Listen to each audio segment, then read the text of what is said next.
Oh, hemos logrado convertir a Misery en nuestra marioneta. Qué éxito más grande. Hola. Es un Funko. Bienvenidos a... ¿Cómo decía Rey? Bienvenidos a este nuevo episodio de Dados Subjetivos. Pero en más español. Eh, Me ha tomado como ejemplo. Español Plus. ¿Y cuáles son los puntos que abordaremos el día de hoy? Para recordar. No sé, que lo diga Bot, ¿no? Le estás pidiendo peras al olmo. Bot. Sí, a ver, no voy a negar, he estado acostado un buen rato. Y recién estoy despertando hablando con ustedes. El mejor inicio. Ya Ya, ves. Claro, o sea, Bueno. Bueno, estamos todos un poco locos entre que hoy día ha sido la siesta de la democracia en Chile. No podemos, Exacto, como no somos podemos chilenos. hacer publicidad No sea- política hasta entonces. No se habla de política en esta mesa. No, y Hostia. de hecho es ilegal hacer publicidad política hasta dentro de como 3 horas. Sí, sí, sí. vamos. Ya Hay que ves. meter a Martín en No, cárcel. no. Vamos. Ya ves. No, porque luego nos cancelan a Ya nosotros. ves. Buena Pero- suerte pero- viniendo aquí bueno, a como- cancelarme. Pero Bueno, lo tienes más estamos difícil aquí. conmigo. Estamos aquí y los temas de hoy día son el Rey Rolding y Libertad, que es esta... Sí, hoy día somos, bueno, no somos poca gente, somos los mismos de siempre menos uno, y además tenemos el espíritu de Misery acompañándonos, porque lo matamos. Se escucha un poquito aún en la trampilla. Ya ves, si escuchan golpes es Misery exigiendo su libertad. Exacto. Rey Rolding y Libertad, para saber hasta qué punto las partidas hay que guiarlas. Hay que guiarlas porque la gente se vuelve loca o hay que darles más bien a libertad, más sandboxy. Las posibilidades para enmendar pifias y finalmente, que probablemente sea lo que más tiempo nos tome, cómo preparar una campaña. Uf, esos temas tan deliciosos. Yo me voy a tomar un momento para saludar a la gente del chat. Hola Mario Hibi, Donkey Dash y Gastón 140 1111111. Te ha faltado insertar el bucle ahí. Sí, ¿no? Eh, ¿Quieren comprar el muñequito de Misery? Ya ves, ya podemos tener merchandising. Qué bonito. Sí, tenemos el afiliado en realidad. Hostia, me acabo de dar cuenta que está el muñequito ahí en la mesa. Es como la esencia vital de Misery. Es el muñeco vudú, no te engañes. ¿Dónde hay unos pinchos entonces? Madre mía. Bueno, entonces, Martín, ¿quieres empezar tú primero? No, espera, no, el más indicado creo que sería Dante, porque tú haces como muchos one-shots y a lo mejor alguna campaña la hiciste sobre raíles. Y Martín se estaba últimamente enfocando más en Sandbox, así que podemos abarcar por esos dos puntos. Primero por Dante. Perfecto. Voy a escribir en el chat el tema que vamos a hablar para aquellos que recién se han conectado, que es el Railroading y Libertad. Para aquellos que no sepan mucho inglés, como yo, básicamente son las partidas que están sobre rieles, sobre carriles. Y no es que eres una partida de Tomás el tren se llamaba, o el ferrocarril, no me acuerdo. No es una partida bizarra de estas. Es prácticamente que ya hay una historia hecha, posiblemente de un módulo que alguien ha tomado. Posiblemente el máster dijo, me gusta esta historia, la voy a narrar con mi gente, ¿no? Y pues ya todo está predefinido, por así decirlo. Y vamos a hablar sobre eso y qué tanta libertad tendrían los personajes, o sea, los jugadores, dentro de una historia que ya está prearmada. Sí, porque Obviamente el rol Dante, una... presta mucho a que cada persona... sí, no, o sea, no, te puedo interrumpir un interrumpí. momento para decirte una cosa. O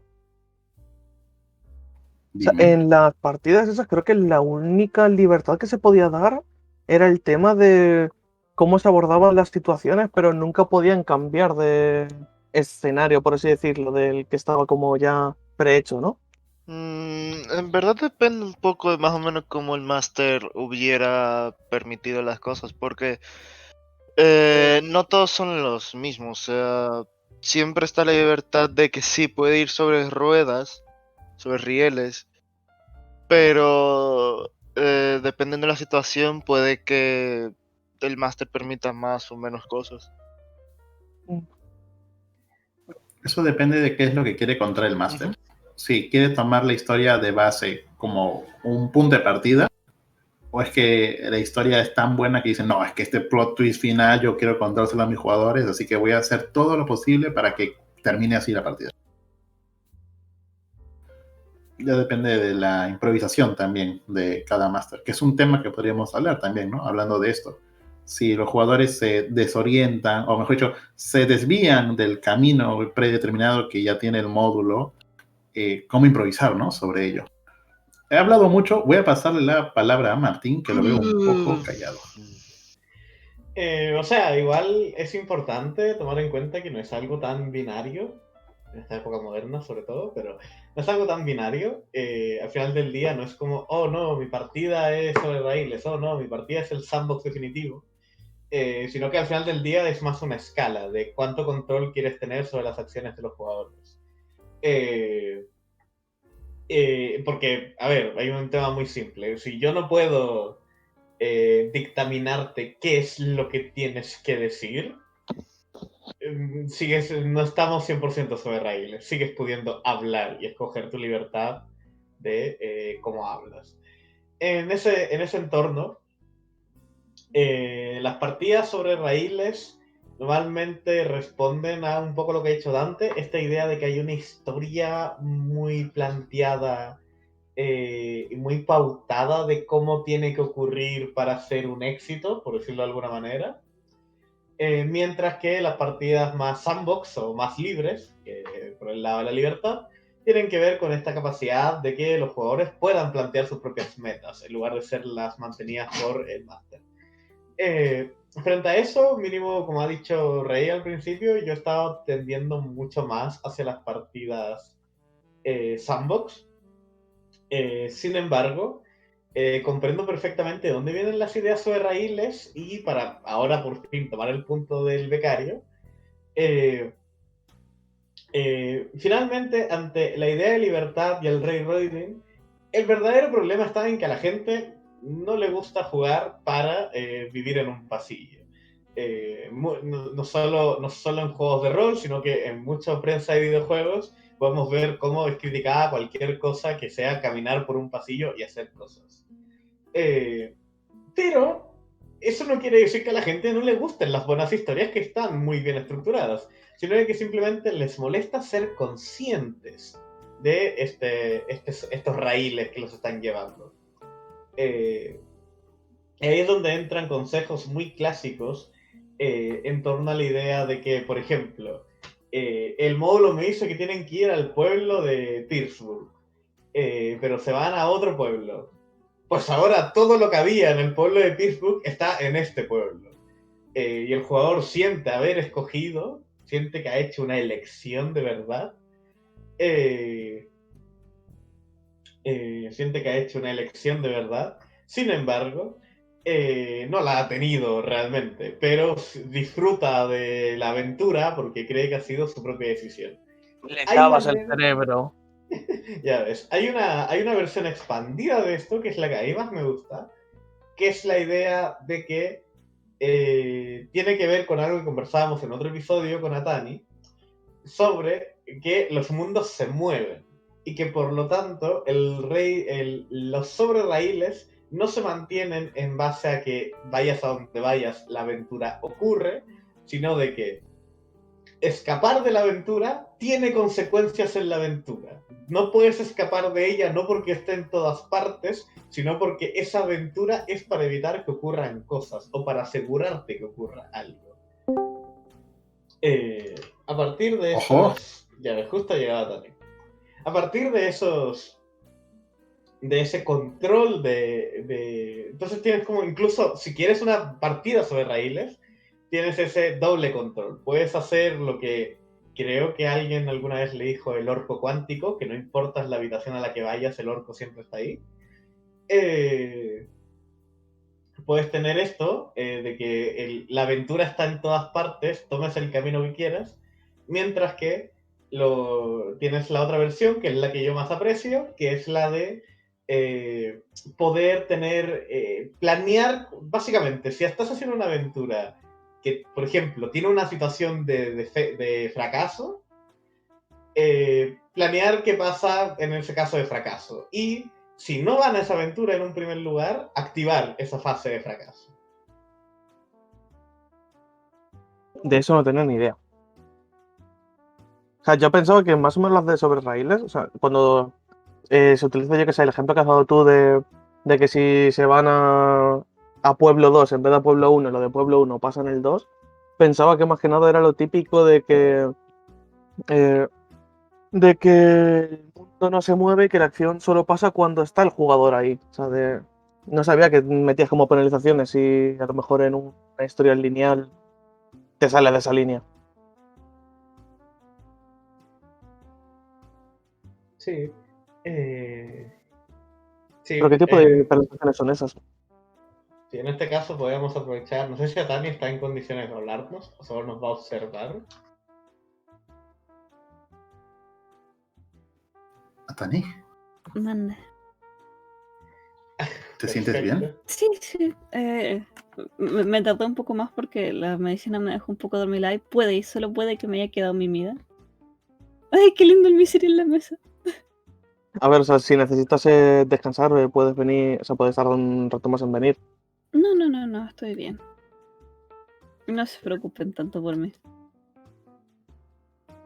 Bueno, pues ¿por dónde ibas, Martín? ¿Qué vas a decir ahora? O sea, iba a pasar justamente el testigo a Tani para que ella cuente su experiencia entre las partidas sobre raíles y las partidas sandbox. Preparen los traumas. ¿Por qué suponen que todo lo que yo hablo va a ser con traumas?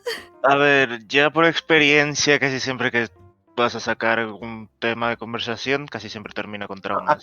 Aquí la verdadera pregunta es, ¿lo es o no? Tal vez. Pues ya está. ¿Ves? Ahí está. Realmente Martín sabe de que yo tiendo a hacer mis partidas un poco más sandbox. Luego de haber intentado varias veces tener una historia más lineal y que mis jugadores hayan tomado la historia, le hayan prendido fuego y hayan bailado el default dance sobre ella, dije nunca más. Y decidí hacer partidas con un sistema un poco más sandbox. Yo ya no hago partidas lineales, lo que hago es plantear escenas que se conectan entre sí y que tienen distintos caminos para conectarse entre sí, haciendo de que los jugadores tengan una pequeña libertad dentro de las opciones que se les ofrecen en la escena para poder pasar de una a otra. Por ende, es como cuando tú dibujas un diagrama de flujo, ya sabes que sale una casilla y se dividen, no sé, 4 casillas más abajo y esas después se dividen en 4 más. Como el esquema de una estafa piramidal, pero transformado en una partida de rol y sin tener que invitar más gente entre medio. Sí, o sea, como si fuera en plan un árbol que tiene diferentes raíces o diferentes ramas según qué dirección quieras mirarlo. Sí, básicamente. Siento que sí les puedo dar un poco más de libertad y personalizar un poco más la historia de acuerdo a ellos, sin perder el foco que le tengo de fondo a la historia. Si, por ejemplo, el foco que yo tenía en la historia es que ellos pasen de ser magos novatos a ser los siguientes pilares del mundo de la magia, yo puedo darles la libertad de si quieren ser los pilares del mundo mágico de manera positiva, siendo los líderes de sus consejos, o volverse parte de la diablería y volverse los villanos. También puedo darles la libertad de eso. O si quieren ser independientes y cuidar el mundo desde las sombras, también pueden. Es cosa de tener el mundo lo suficientemente bien planeado, o más que bien planeado, bien estructurado, como para darle la libertad al jugador de ir a donde quiera. Sí, o sea, tener un objetivo grande de fondo y tú simplemente ir adaptándote y saber lo que harían X NPCs, por así decirlo, en X situaciones. En plan de, pues si no vienen aquí a luchar contra este, entonces o hago alguna tirada de fondo para ver qué tal, o gana este. Y va avanzando poco a poco la trama por el fondo, ¿no? O cosas así, ¿no? Sí, algo así. Siempre he pensado de que está bien de que el mundo se mueva por los jugadores y para los jugadores, pero soy más fan de que el mundo tenga vida. Es decir, que el mundo se mueva a pesar de los jugadores, que los jugadores solo estén dentro de este mundo. Porque siento que así, bueno, puedo darles más libertad y puedo decirles, no, miren, lo que no estuvieron pasó esto, esto y esto otro. O en lo que se fueron a hacer esto pasó esto y esto. De hecho, ya muchas veces les ha pasado de que, específicamente en una de las partidas, han estado haciendo una y otra cosa y de fondo han estado ocurriendo otras. Que los ha terminado afectando más adelante. Y claro, también lo bueno de eso es que es como más realista. Y también en X punto puedes darle la sensación de a los jugadores de que tienen que elegir bien lo que van a hacer ahora. Porque a lo mejor tienen como la opción de irse a pueblo 1 y después a pueblo 2 y que están como en direcciones opuestas. Entonces, si van al 1 y salvan al pueblo ese, el 2 va a acabar en pésimo estado o va a pasar X cosa. Entonces también les metes las decisiones importantes y cómo dentro de lo que cabe quieren, o sea, más les gustaría a ellos o podrían llegar a afrontar que vaya evolucionando el mundo, tanto para bien como para mal. Ajá, básicamente. Y ya cuando, si quieren que diga algo de mi experiencia sobre partidas sobre raíles, realmente lo único que recuerdo son tragedias y no me gusta mucho hablar de eso. Desde la última partida sobre raíles que intenté llevar fue una partida de Call of Cthulhu que está basada en una serie de canciones de Vocaloid que extraño de mí y que escribí todo como un boceto de lo que tenía que pasar en la partida, las cosas que podían pasar en la partida, aún dejando puertas a ciertas libertades. Y dije, ok, en el capítulo 1 van a hacer la página 1 y 2. Jugamos 4 horas y media, casi 5 horas, y no pasaron de la primera línea de la primera página. Claro, porque Y literalmente ya habían matado a todos los personajes principales, se había matado toda la parte, habían reventado un taxi, habían intentado acosar sexualmente a un joven trapito. Joder. no, pero me imagino que también dentro de lo que cabe es el tema de sí, les voy a poner este acertijo o esta cosa aquí que tienen que resolver ellos. Cuando la resuelvan va a avanzar aquí tal. Pero el problema de eso es, ¿y qué pasa si no la resuelven? O se dan por vencidos y se van, o cosas así. Ese es uno de los principales problemas que hay con los de sobre raíles, que dijo Martín antes que eso se castigaba. O al menos que él Sí. lo castigaba. Tiende a castigarse. De hecho, en Call of Cthulhu puede darse bastante eso de, oh, no consigues esta pista, pues básicamente cagaste. O sea, Yo ahí, no tiendo mucho a hacer eso, porque si no pueden resolver el puzzle, como te dije, yo como hago partidas un poquito más sandbox, sé que pueden tomar cualquier otro camino.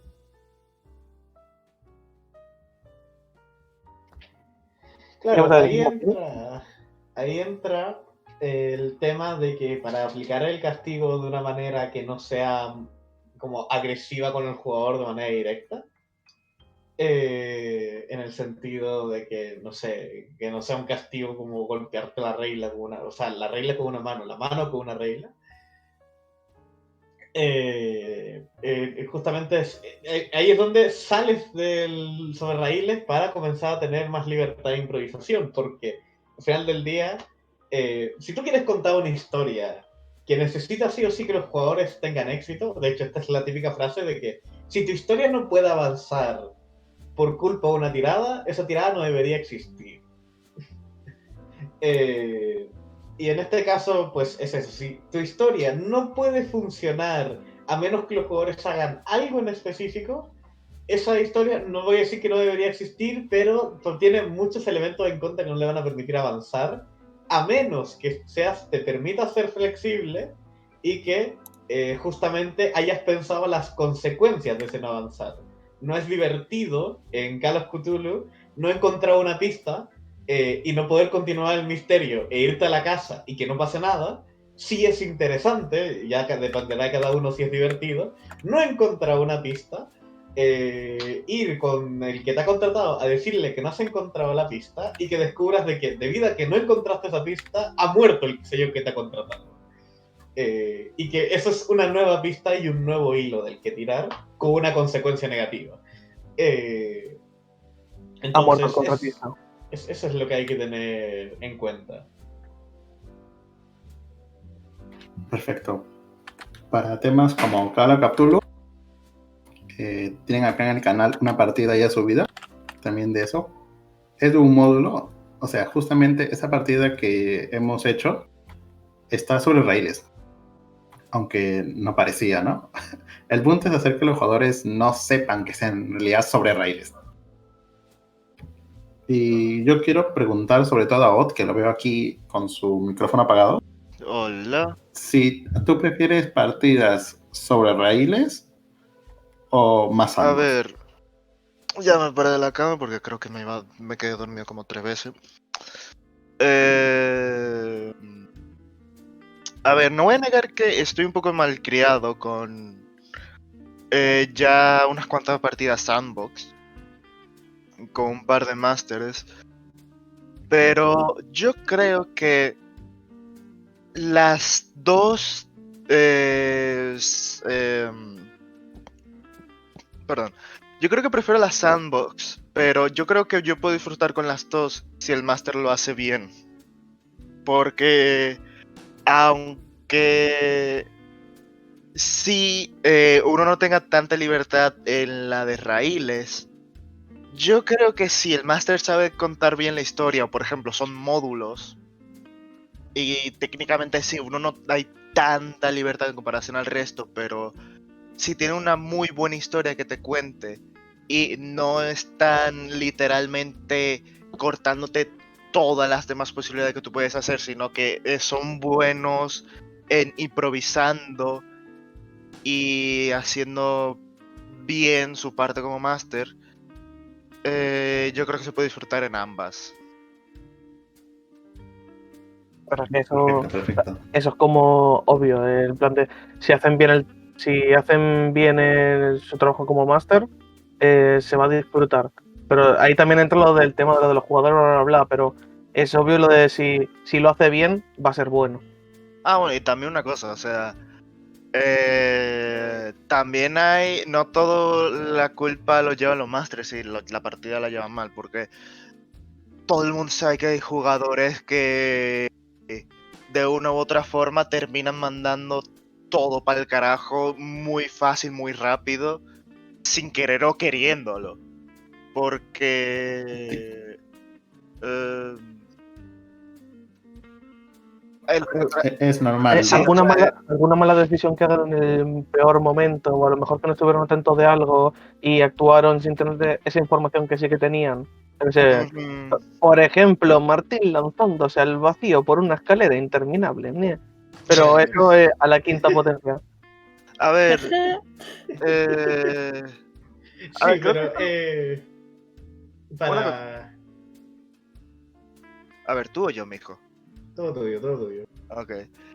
Esto no es tanto algo... A ver, no sé, a ver, ahora en mi cabeza no está funcionando 100%, pero esto lo recuerdo que me pasó una vez en una parte de Cthulhu, que un máster estaba intentando no estaba haciendo un one shot del sistema y todo eso, creo que era ya algo prehecho. Y algo que tampoco me gustó mucho es que yo era un vagabundo. Me pareció muy divertido en ese momento y me pareció muy divertido.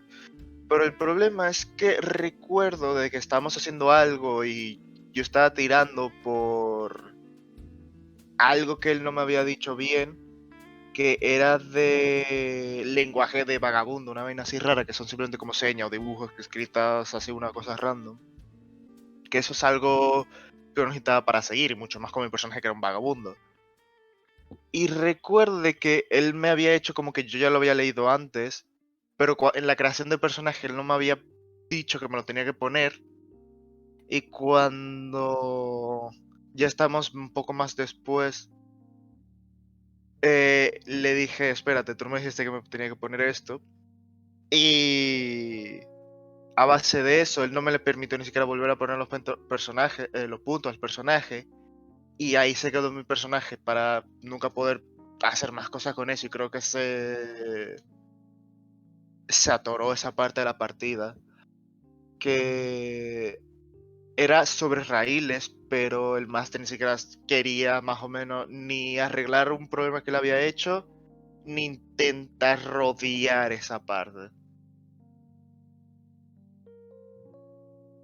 Interesante ese máster. Es que en verdad lo bueno que tienen las partidas sobre raíles es que es más que nada tener como una partida como rapidita, por así decirlo, en plan de 4 o 5 sesiones o a lo mejor menos, tipo un one shot, para más que nada como testear el sistema o para que se una más a risas o para ver cómo se desenvuelven en X situaciones, o puede ser para ver cómo diferentes grupos de jugadores resuelven las cosas de diferentes maneras, pero dentro del mismo entorno. Y puede estar bien eso. Y a lo mejor el máster que tuviste lo que quiso es más que nada mira, esto va a ser simplemente de una sesión porque es un one shot, así que aunque tengas ese problema, vamos a tirar para adelante. Y Eso más porque esto me sirve para más o menos saber, o sea, observar las mecánicas sobre el sistema y cómo sería un vagabundo que no ha tenido en ningún momento contacto con ese tipo de lenguaje porque se ha alejado de todos ellos, o No, un vagabundo solitario, a algo así. ver, no fue eso, era simplemente un máster pendejo que dijo no, que tú tenías que ponerte esto, pero no te lo dije, pero así que te jode. Yo, chingas. No, sí, pero a lo que voy es que a lo mejor él pensó eso de, mira, como es un one shot, simplemente vamos a ver cómo va todo. Yo no con creo, yo sus creo que era de simplemente que era un pendejo él. Pero, pero... Ok. pero Y bueno, ahora, Dante, lee la pregunta de Gareth, que invirtió los puntos en ello. Digo, de No sé quién es Gare, pero Gastón nos ha hecho una pregunta. Gastando los puntos del canal. Ojo, pueden ustedes utilizar los puntos del canal que son dados para hacernos preguntas aquí en el podcast. Y la pregunta dice, ¿cómo darle a entender a los jugadores que están en una sección sobre raíles en una partida sandbox? Si responden de decirlo off-roll, me mato. Espérate, ¿qué? básicamente la pregunta de Gastón es ¿cómo darle a entender a un jugador que está encima de los raíles? Me llama la atención en una partida sandbox, ya que normalmente una partida sandbox no debería tener secciones sobre raíles, pero en general suelen haber señales que demuestran que es una partida sobre raíles. La más intrínseca para mí siempre van a ser las fichas pregeneradas. Sin embargo, también podemos hablar de los que hayan estados de derrota muy fijos, muy entendibles y cómo no hay... Normalmente es lo típico como que si fallas esto, no hay vuelta atrás, no hay ningún otro resultado anexo. Esto es lo único que puedes hacer para conseguir la victoria. Que eso se puede dar a entender de muchas maneras, desde que te lo diga de manera explícita algún personaje, sin tener que decirlo off-roll, hasta una descripción narrativa, que eso ya contará en cada uno si eso cuenta como off-roll o no, en torno a, ves cómo esto parece insuperable, ves cómo esto, si fallas en este momento, no habrá vuelta atrás. Un rol descriptivo. O lo típico también de este enemigo parece invencible, intenta escapar porque este es un enemigo que lo quiero para después, así que no me lo maten. Y es lo que dice Gastón, de que a lo mejor la situación de ayer parecía sobre raíles porque era en plan de estáis aquí, tenéis que llegar hasta allí y este enemigo parece que solo va a responder ante esto. Y ya está. O sea, de aquí no podéis hacer nada más porque no podéis iros y tenéis que avanzar sí o sí. Sí, lo típico de que, a ver, esto es un juego ahora mismo, está en una escena, una cinemática, y más le vale no romperme la cinemática porque se va a buguear todo. O sea, yo por mi parte tiendo también a hacer una que otra escena más cinemática, aunque no me gusta que sean sobre raíles. Porque yo siempre pienso, si esto fue una cinemática o una escena un poco más interactiva en un juego, yo estoy segura que yo lo buguearía e intentaría pasar rápido porque me gusta hacer speedrun. Ay, Y yo Dios. siempre pienso en mi partida como mis jugadores son speedrunners y van a romper todo el juego. Estate preparada. A ver, yo igual marcaría una diferencia entre una escena sobre raíles y una cinemática. Porque a efectos prácticos, o sea, yo sé a qué se refiere Gastón y Becario, lo que están diciendo, pero a efectos prácticos, yo sí he sufrido una cinemática en rol que ha sido literalmente ves al malo a X distancia tomando la piedra mágica y yo digo, bueno, tiro para correr por la piedra, ok, pero es muy difícil, abierta, crítico, más crítico. Y es como que bajo cualquier regla, cualquier sentido común, yo debería haberlos alcanzado y tomar la piedra, pero me dice como, corres mejor de lo que has corrido en toda tu vida, pero no la alcanzas y se escapan. Y yo como, ¿por qué? Y el máster me dijo explícitamente, porque si no, no hay partida. Eh, entonces, eso sí, eso es lo que yo encuentro en una cinemática y no tengo nada bueno que decir sobre eso. Primero porque, por ejemplo, yo me sentí súper mal como jugador en la medida de que mis super críticos no sirvieron para nada. Ni siquiera se me dio algún bono adicional, simplemente A perdí esas ver, tiradas. yo si hubiera sido el máster hubiera dicho sí, haz lo que tú quieras, pero déjame decirte, esto ya está bien por hecho, así que no tires, mijo, porque quiero que pase Claro, bien. o sea, me podría haber dicho que no tirara, pero en cambio hizo que a ver, que eso tampoco sería correcto en la medida de que todos hemos tenido este momento en un videojuego en el que no entendemos por qué el personaje no hace algo en una cinemática que perfectamente hace en el juego. A ver, Eh, eh, eh, entonces, en este caso, esto es una cinemática.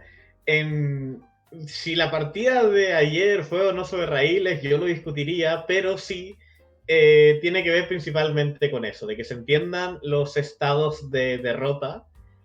La única razón por la que yo no considero la partida de ayer una partida sobre raíles es porque el estado de derrota no cerraba la partida. La partida podía continuar y el mundo podía continuar si el estado de derrota se conseguía. Que en las partidas sobre raíles eso no se le ocurre. Sí, sobre eso yo soy muy partidario de que no deberían existir las cinemáticas dentro del rol, o sea, el jugador siempre debería tener opciones de hacer algo, excepto en una situación, que es cuando se mueve, o sea, cuando se traslada de un punto a otro. Yo más que nada meto entre comillas estas cinemáticas cuando es lo típico de, bueno, ustedes van a ir allá, ok, parten, y yo le empiezo a describir, ¿no? Ustedes viajan por aquí, tardan X días, ven esto en el camino y eso, ¿no? Para mí es lo único de cinemático que debería tener el rol.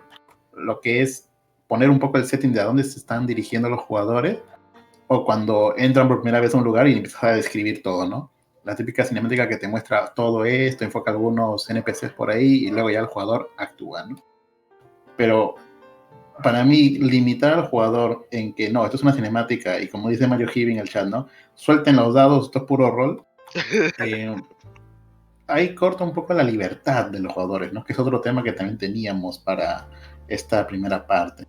¿Quién está al final a cargo de la mesa, ¿no? ¿Quién es libre, por decirlo, cuando juega al rol? ¿El jugador está supeditado a lo que diga el máster y al final lo que diga el máster es ley? ¿O tiene alguna manera de poder convencerlo de que su personaje puede hacer otra cosa, ¿no? A ver, realmente ahí, entrando en el tema más de las libertades, realmente ahí el tema está en que primero el máster es el que decide las cosas y el máster es ley. El único tema es que si es un máster muy jodido, en plan, no, es que mi partida sobre raíles es única y diferente y tienen que hacer lo que yo les digo, pues nuevamente esos másters se quedan sin jugadores o siempre tienen nuevos jugadores que nunca vuelven. Pero es algo incuestionable y no quiero que nadie salga de acá con la idea de que como jugadores tienen más poder que el máster porque no lo tienen y no lo va a tener, acéptenlo. Pero no hay que olvidar de que esto sigue siendo una actividad social, aunque a veces se me saque de quicio, y que por lo tanto siga habiendo un parámetro meta-roll, off-roll humano del que, por ejemplo, decirle al máster, oye, ¿qué tal si mi personaje hace esto en lugar de X? o incluso, que es algo que yo suelo hacer, sobre todo en los sistemas que he estado jugando últimamente, porque tienen mucha más libertad de acción que otros sistemas, que es como, tírame esto, o si tienes una mejor idea de qué podrías tirar en esta situación, dime. Pero la tirada base es esta. Donde tú planteas un poco lo típico de la elección. Puedes escoger lo que te ha dicho el máster, que es rápido, simple, no tienes que pensar nada, solo tirarlo. O puedes analizar qué puede hacer tu personaje en esta situación y proponer una solución alternativa.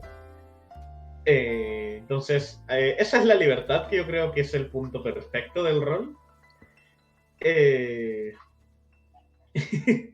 Yo creo que ese es el punto perfecto del rol, donde se entiende cuál es la posición del máster, pero el máster abre estas puertas para la solución creativa de problemas. No creo que sea porque hay algo que pasa en algunas mesas, que son los jugadores que llevan a cabo un plan sin contarle al máster que están llevando a cabo el plan, que me parece a mí una de las peores cosas que se puede hacer. Tanto en un sentido a pequeño plazo, que es como en plan, quiero tirar esto, ¿para qué? No te lo voy a decir. Y si es un máster novato o uno muy permisivo, dice, ok, tira. Luego dice, ok, he sacado esto, así que quiero hacer esto. Y es como, no puedes hacer esto en esa situación. No, pero ya tiré. Entonces, eso me parece muy problemático. Porque si es una tirada muy baja, dicen, no, quería hacer esto, pero sale mal. Cuando en verdad a lo mejor quieren hacer otra cosa que sí que lo habrían hecho si hubiera salido una tirada alta. O por ejemplo, también lo de no controlar el plan puede ser un modo más a largo plazo, que creo que era a donde ibas a apuntar ahora, por a lo mejor el miedo de que el máster en vez de ayudar vaya a poner más trabas o en plan de, oh, tú estabas preparado con todo esto para hacer tal, pero ha aparecido este enemigo que es tu counter prácticamente. O sea, a lo mejor hay algunos jugadores que tienen miedo a eso, de que el máster en vez de ayudarles o decirles, mira, pues vale, te voy a preparar todo esto, sea en plan de, no, voy a ponerte la piedra porque no quiero que hagas esto. O te voy a Claro, poner un más difícil del que te tocaría. claro, y eso es un peligro real, pero ahí yo vuelvo. Técnicamente el máster tiene el poder. Ahí lo que yo le recomiendo a los jugadores es como, deja de jugar con ese máster. Pero en general lo veo más de la perspectiva mínimo. Yo como un máster que trata siempre de ayudar y hacer la partida lo más interesante posible. Cuando ocurren cosas como, no, es que todo lo que he hecho hasta ahora que no tenía sentido y nunca le expliqué al máster por qué era, como yo que sé, recoger dientes o cosas así, lo uso ahora mismo para tratar de negociar con este señor del crimen. Y es como, ok, yo como máster no estaba preparado para eso, así que tengo dos opciones. O no funciona y por lo tanto todo el plan y todo el tiempo que has gastado pensándolo o haciéndolo se va al garete, porque yo como máster no tenía idea de cómo integrar eso. O hago que funcione y a mí como máster me estás dando mucho más trabajo porque ahora tengo que pensar retroactivamente un montón de decisiones que tomaste para entender cómo llegaste hasta esta conclusión. Entonces, para mí el punto perfecto de libertad es donde la gente entiende que el máster es efectos prácticos, el dios de la partida, pero que Dios nos dio libre albedrío y que por lo tanto, aunque Dios lo sepa todo, seguimos teniendo la oportunidad de plantear soluciones alternativas. Y hay que plantearlas. Qué filosófico, ¿no? Los mejores planes son cuando te salen porque tienes objetos que ni te acordabas que tenías o te los compraste simplemente por comprar y punto. Dios, sí, Ya sabes por son qué lo los digo. mejores. En fin, no sé si alguien más quiere agregar sobre este tema, ¿no? De Railroading Libertad, antes de pasar ya al siguiente punto. No, aguante la partida de Sandbox. Aguante dejar a tus jugadores speedrunner. Yo solamente digo, cualquier máster que tenga planeado hacer una partida, prepárense para que todo sea demasiado creativo. Hay planes que son demasiado creativos. Usando, por ejemplo, el ejemplo de Martín, de alguien buscando dientes por ahí, yo qué sé. Yo perfectamente me imaginé de ese personaje buscando dientes para luego buscar a la de dientes y pagarle con dientes para que le haga un favor a Israel. Pero cuéntenselo a su máster. Esa es la moraleja. Sí, Tengan los sí, planes raros que quieran, pero cuéntenselo al máster. O también, Martín, contarte el plan y después cambiarlo en el último momento, la decisión. Eso, Yo me eso acuerdo es que bueno. tenía No voy a una comer de la jugadora. piedra, Martín. Yo tenía una jugadora en mi mesa. ¿Lo conoce, Odd? Que siempre intentaba cortarle la cabeza a los enemigos y llevárselas por algún motivo. Oh, Dios, sí, Greeny. Sí, sí. Al final se hizo una cama con eso. A Porque ver. no sabía qué hacer. Una cama, lo tenía decoraciones. Le hice como 3 armas con todas las porquerías que ella mató. Sí, sí. O sea, bueno, pasamos al segundo tema antes de que nos vayamos a algo más siniestro. Yes. Desafortunados está aquí. Nos está dejando el lurk. Genial. Recuerden al tono del chat que si quieren pueden hacer preguntas. Ahora vamos a hablar del segundo tema, Uy. que van a ser pifias y cómo enmendarlas. Oh, yes. Y esto me trae dos conceptos. Uno es cómo ocultar una pifia si eres máster. O mejor dicho, digamos que tú tienes la pantalla del máster, ¿no? Que te cubre los dados que tú tiras. Si tu monstruo tiene que sacar una buena tirada o tu NPC para lucirse y tiras y sale una pifia, mentirle al jugador, ¿no? Decirle, en realidad sí la pasa. Y la otra me viene con lo que es la retcon. Los efectos de retrocontinuidad. Cómo corregir algo que ya pasó y dar como un pequeño, ¿cómo decirlo? Rewind a un punto específico de la partida donde digas, bueno, vamos a retroceder esto porque a lo mejor no se vean las reglas o porque la pifia te destruyó tu personaje, etc. No sé quién quiere hablar sobre esto. O sea, me divierte porque las dos definiciones que has dado de la temática no son la más fácil de todas, que es cómo solucionar una pifia que has sacado, pero como máster... Ah, bueno, sí, es verdad. Como máster... Ilústranos. Como máster frente a la primera, a la de mentir a los jugadores y demás. A ver, ahí hay dos opciones. O mejor dicho, hay dos universos en los que eso ocurre. La primera son tiradas estilo el villano rompe una puerta de un puñetazo y así entra al lugar.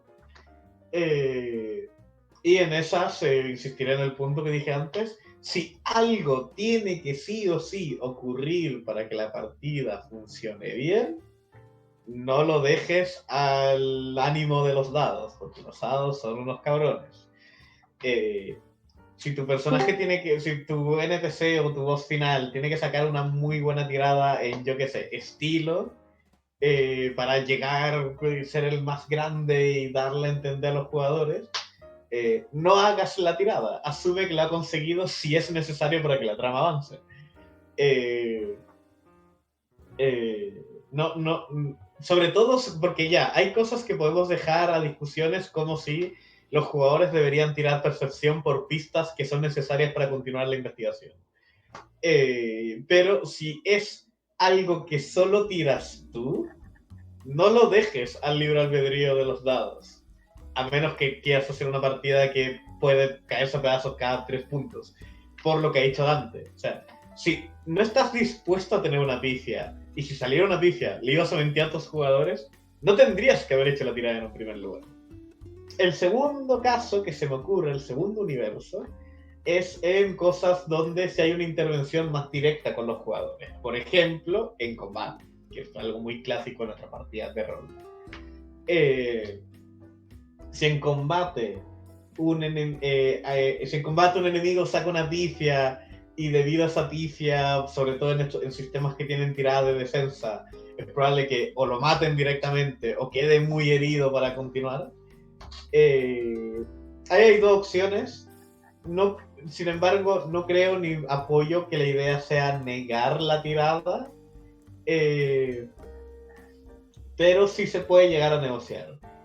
La primera es que la gran parte de los sistemas, sobre todo los más actuales, tienen algún sistema de puntos de destino. Se puede llamar confianza, se puede llamar suerte, se puede llamar como tú quieras, pero es un sistema de puntos de destino. Que te permiten rolear tiradas, sumar bonificadores y demás. A los bosses muy importantes, yo soy de los que aboga de que esos personajes merecen tener puntos de destino. Por ejemplo, como en D&D las salvaciones estas legendarias, que le permiten Exacto. salvarse a los estados enteros porque puede haber alguno que es en plan de, oh no, este jefe es un mago. A la mínima que lo silencien, se lo van a matar en nada. Pero como es un mago tan bueno, pues le puedo dar como 2 cartas blancas, por así decirlo. Exacto. Y además, como estos sistemas suelen ser herramientas que tienen los jugadores, tampoco se siente que le estés robando algo, porque básicamente, esta es una frase que utilizo mucho, pero es que si hay una regla que no queda clara, como por ejemplo, hay sistemas que a veces no explican si cuando tú divides algo lo redondeas hacia arriba o lo redondeas hacia abajo. Sí. Siempre que con los jugadores se llega a un acuerdo, como que por ejemplo, se redondea hacia arriba porque es lo que más beneficia, dejar claro como, ok, los NPCs también van a redondear hacia arriba. Y si se redondea hacia abajo, los NPCs también van a redondear hacia abajo. Hay un sentido de equilibrio, de que es justo. Entonces con estos puntos de destino pasa lo mismo. Tampoco te digo que le pongas punto de destino al último lacayo del gran ejército imperial oscuro. Pero a lo mejor el general de ese regimiento sí. O el Exacto. sargento. A los personajes, yo siempre digo a los personajes con nombre y apellido. Al final del día están, si tienen nombre y apellido y tienen cierto momento en cámara, están más o menos al nivel de un jugador. Hay juegos que lo hacen de una manera mucho más explícita y te dicen, este es el rango de la gente debajo de los jugadores, este es el rango de gente al nivel del jugador y demás. Eso te permite usar herramientas. Si ahora has sacado muy malas tiradas todo el rato y has sacado pifias y has gastado todos tus puntos de destino, igual el destino no quiere que ese personaje sobreviva a ese combate y tiene que huir o dejarlo matar.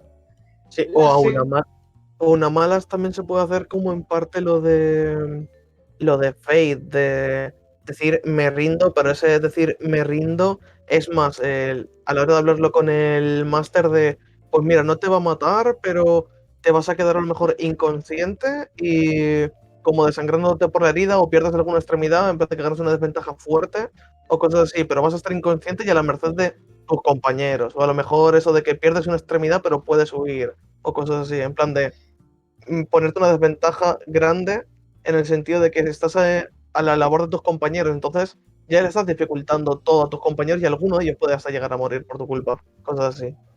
Exacto, y justamente iba a ir por ahí en el segundo, que es, te toca negociar, si de verdad no quieres que esa pifia resulte. Que es, por ejemplo, ok, ha pifiado. ¿Qué te parece si en lugar de que se le rompa el escudo o algo así, primero, hay gente que... primero, hay gente... Oh, te acabo de perder el hilo de la idea, ya. Puedes decir así como, en lugar de que se le rompa el escudo o reciba mucho daño y muera de un solo golpe, ¿qué te parece si te doy, hay gente que acepta directamente, te doy un punto de destino, así como en lugar de que el villano tenga puntos de destino, te doy la posibilidad de tú ganar uno a cambio de que me dejes que el villano no haya pifiado esta tirada, que es la transacción a la inversa, pero también, por ejemplo, lo desarmas, pero cuando lo desarmas descubres que tiene miedo a estar desarmado y huye del combate. Y entonces tienes su arma, pero él no ha muerto. Me acuerdo cuando tú me hiciste un trato de esos, porque te maté al enemigo con el daño justo, y me lo quedé pensando, y al final te dije que no. Porque era muchísimo más lo negativo de que utilizase ese arma a matarlo de un golpe. Sí, al final del día, o sea, si has hecho la tirada, sobre todo en combate, si el jugador no acepta si el jugador no acepta el intercambio, mínimo lo que yo voy a plantear como parte de mis reglas propias, esa tirada ha ocurrido y no hay más que se pueda hacer. En ese momento es donde quedas a merced del jugador. Puedes imponer tu autoridad como máster, puedes decir, no, esto no pasa, y mentir, o más que mentir, dar una orden de que lo nieguen. O a lo mejor en plan de, oh no, mira, se ve que tenía esta cosa que le da un punto más de armadura, o a lo mejor cuando estás calculando tú, te lo callas y en plan de bien, pues notas que se tambalea no sé qué, pero está muy mal herido, pero aún en pie, en plan de miente sobre la vida actual que tiene. Exacto. Perfecto. Aquí están reclamando si Atani y Odd están. No, no estoy, mucho gusto. No estoy. Solo estoy, o sea, sí estoy, pero estoy pensando. Y me quedé un poco pegada en el espacio, recordando pifias que han cagado partidas. O Ay, pifias que no, han hecho que más los jugadores se rusen la traumas. partida. Perfecto. Atani, tu experiencia con las pifias. ¿Jugadora o máster? Primero, ¿Cómo son? primero como jugadora, hay una pifia que yo siempre voy a tener muy presente en mi corazón, que era una partida de Cthulhu, como siempre, porque me gusta mucho Cthulhu.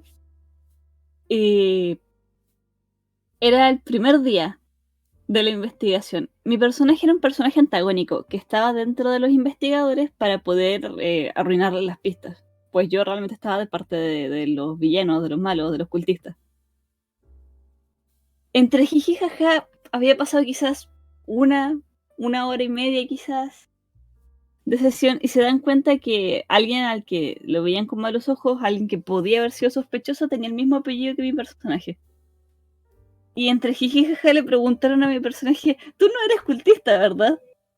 El máster me hizo tirar para mentirles y pifié, saqué la pifia más alta de la vida, un 100. Y mi personaje literalmente, o sea, yo para solucionar esta pifia, mi personaje solo le dijo, jaja, no voy a mentirles. Tomó las llaves de su auto y se fue. Un genio estratégico. Ay, y por eso, de hecho, se dio casi totalmente vuelta la partida y pasó de investigar los crímenes a buscar a mi personaje. Y yo tener que correr por todo Nueva York esperando que no me agarraran y al final el máster decidió rebotear la campaña. Es que sacar un 100 en Cthulhu Sí, o sea, es desastroso. suerte tuve de que dijo, no, te da un infarto. Exacto. Pero eso, esa es como la experiencia como más grabada que tengo con las pifias, de que tuvo que dar vuelta y replantear toda una campaña porque yo pifié en una estupidez de mentirle a un compañero. Eso de tiradas entre compañeros, yo nunca lo he visto bien. Yo pienso que si hablas con un compañero, si quieres hacer algo con un compañero, tiene que ser narrativo, no con dados. La verdad es que sí, porque a veces, bueno, pasa lo que me pasó a mí, que me cargué toda la campaña porque el máster me dijo, yo siempre he sido más de, si uno se le quieres engañar a un compañero, quieres mentirle a un compañero, engáñalo, miéntele, go ahead. Es como, ok, quiero seducir a este compañero, adelante, sedúcelo. Cuéntame cómo lo seduces. Bésense. No es la temática que nos corresponde, pero ahí yo siempre he planteado la duda. Algún día podríamos hablar porque tengo mucho interés en el debate sobre las interacciones sociales. Pero, por ejemplo, yo quiero engañar a mi compañero, pero mi personaje, todas sus estadísticas y todo su planteamiento es que no sabe mentir. Entonces, ¿hasta qué punto puedes de verdad traer esto a que solo sea la interacción? Porque a lo mejor yo resulto ser un muy buen mentiroso natural y de verdad el otro jugador se lo cree, pero es por mi capacidad como persona, no como personaje. En ese caso, lo único que te pediría, yo al menos como máster, es que probablemente te escriba por interno pero agrégale un poco de descripción corporal. Si vas a narrar cómo le estás mintiendo, pues nárrame también cómo se ve el personaje mientras lo miente.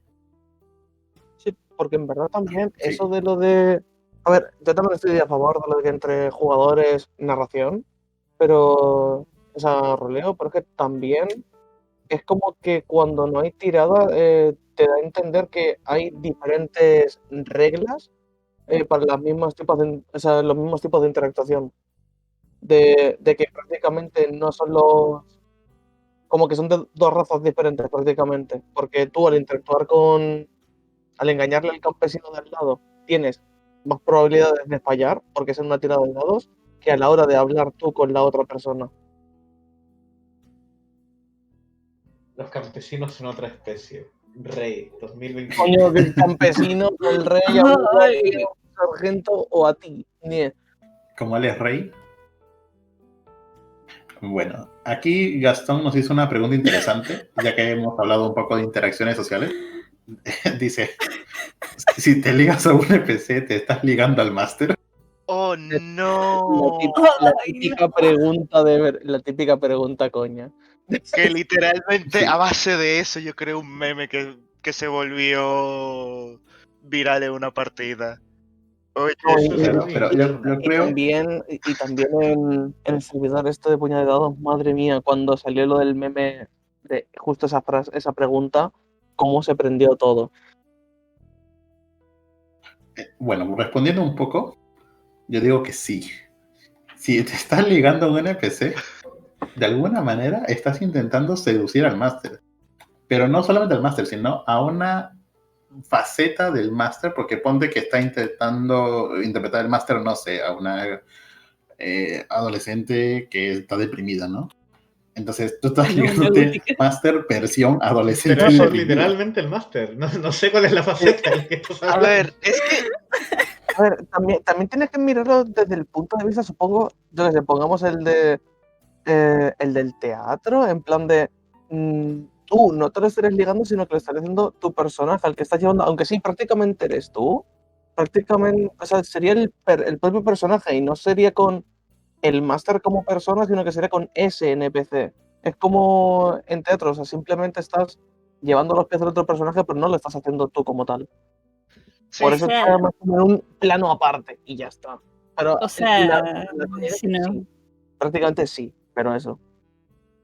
O sea, depende de qué tan meta-rol queramos plantear nuestra partida, qué tanto conoce el jugador y el personaje o sea, de cuánto conoce el personaje de la existencia del jugador o de un máster, cuánto conocen o sea, cómo está planteado también. O sea, sí, técnicamente estás, entre muchas comillas, apelando a seducir al máster para que te dé el paso para este personaje, para este NPC. Pero eso no quita los jajas. Sí. sí. Pero dice alguien que literalmente tiene un personaje, un NPC, en una campaña, que literalmente si algún día se lo llevan a juzgado, se lo llevan a juicio, él va a tener que decir, sí, señoría, no sé por qué no me creen, pero fue la niña la que se me tiró encima. Ayuda, no me la puedo sacar. No van a cancelar. Es que hermoso. Es el del La buena detective. caída. Sí, sí, Vale. Isaac, si algún día escuchas esto, te detesto. Me lo contaste súper explícito y Dios santo. Pobre A ver, Sí, es que yo tengo más o menos una anécdota con eso de qué tan distinto es esto de eso de intentar ligar. Y es que yo recuerdo estar en una partida, obviamente con Martín, como no, que era escrita.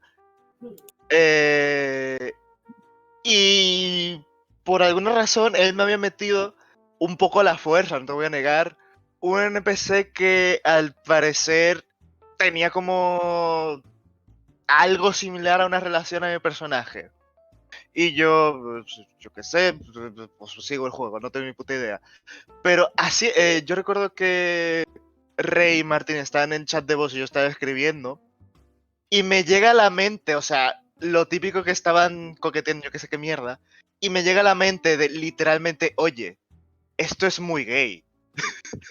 Y literalmente yo entro al chat de voz casi gritando esto, Martín, casi preguntándole.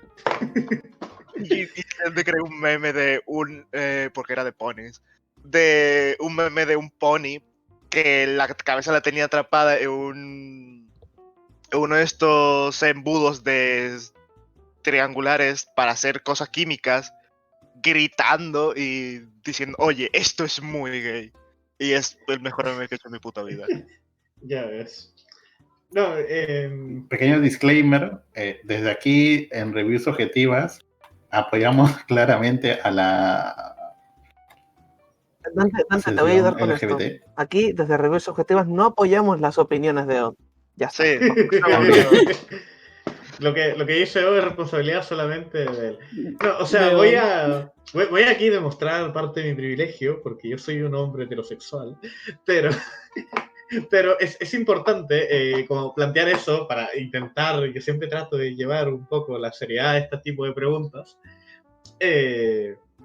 En la medida de que yo soy una persona que disfruta mucho de tramas románticas, eh, es algo que a mí me divierte.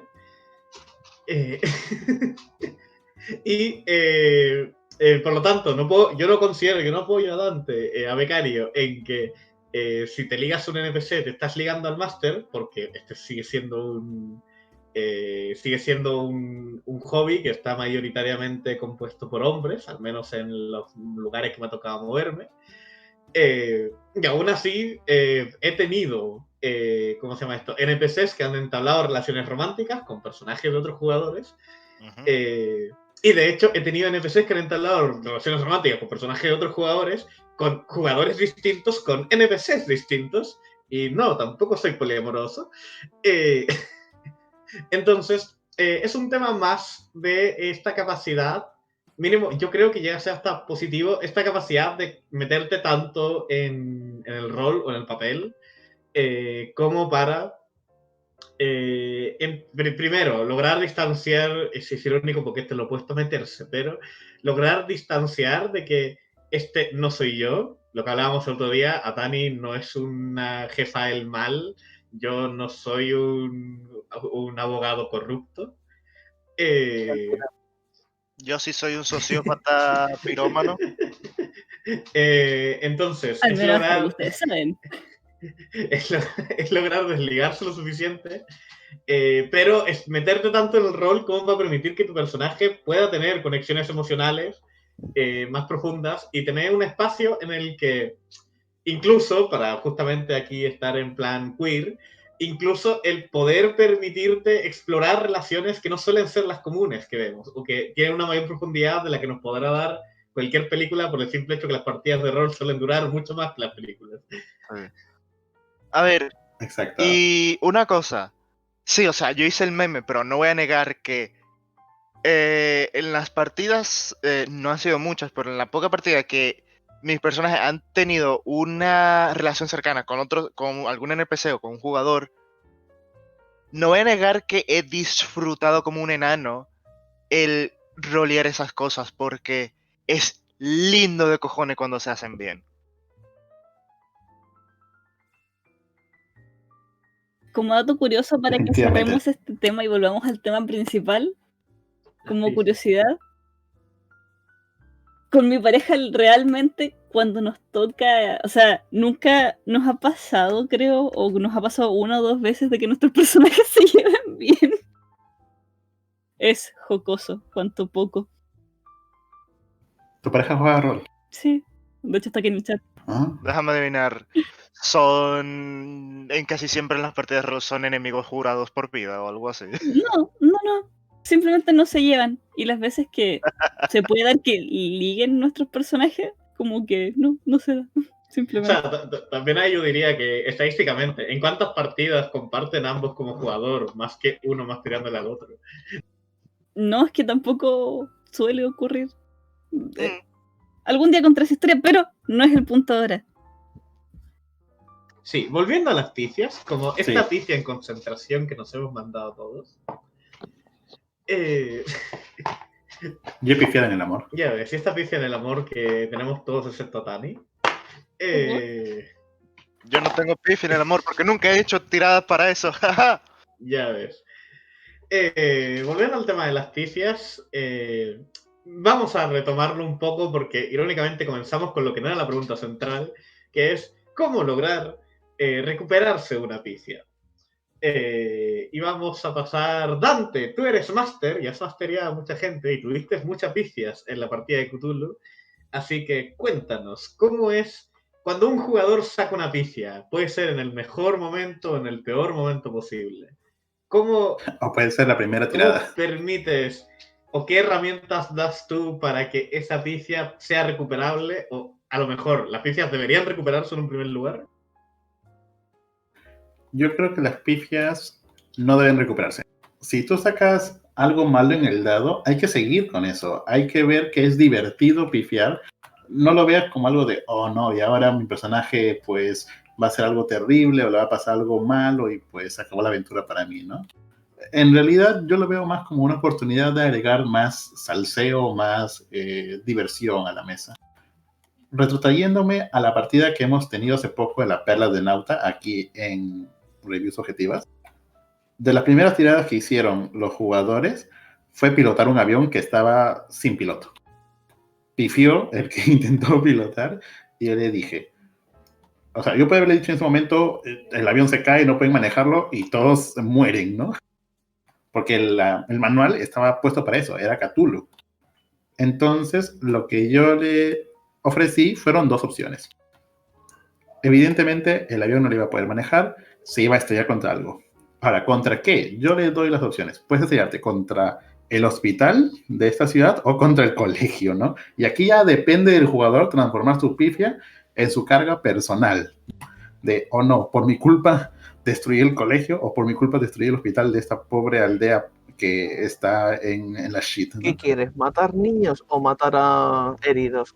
Tú eliges. Matar niños, Ya matar niños, están matar en niños. el hospital de antes, así que...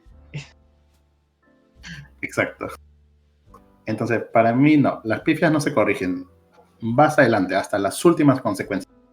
O sea, pero irónicamente, eso igual es recuperarse un poco de una pifia, porque como has dicho, la pifia real es que el avión cae, mueren todos, y qué buena partida de 20 minutos. Pero en cambio, en lugar de eso, tú le permitiste que escoger dónde se estrella y sobrevivir. Entonces, ¿no sería eso en cierta medida, enmendar una pifia? No morir. Más que nada, el inventar las pifias, yo creo que él lo ha tomado más desde el punto de vista de que el jugador sea el que negocie o que gaste los puntos de estilo que has mencionado antes para quitarse esa pifia de encima. En plan de, no, mi personaje no puede fallar en esto, no sé qué, y gastar recursos o perder de los mismos para poder cómo solucionar ese tema. Pero él lo ha enfocado más bien desde el punto de lo de el máster, viéndolo como una manera de no de inventar la pifia, sino como cambiar el rail, por así decirlo. Sí, o sea, para mí enmendar la pifia en esa situación sería, bueno, que otro jugador tire. Como que tú sacas la pifia, intentas, pero ves que no lo logras, ¿no? Entonces, otro jugador dice, ¿puedo tirar yo? Ya, claro. Y sacan la tirada y pues van bien. Para mí eso sería enmendar la pifia. A ver, a mí me parece muy difícil que después, o sea, yo lo entendería en un fallo, pero con una pifia sería muy difícil que alguien pudiera porquería que hicieron. Bueno, también depende de la situación.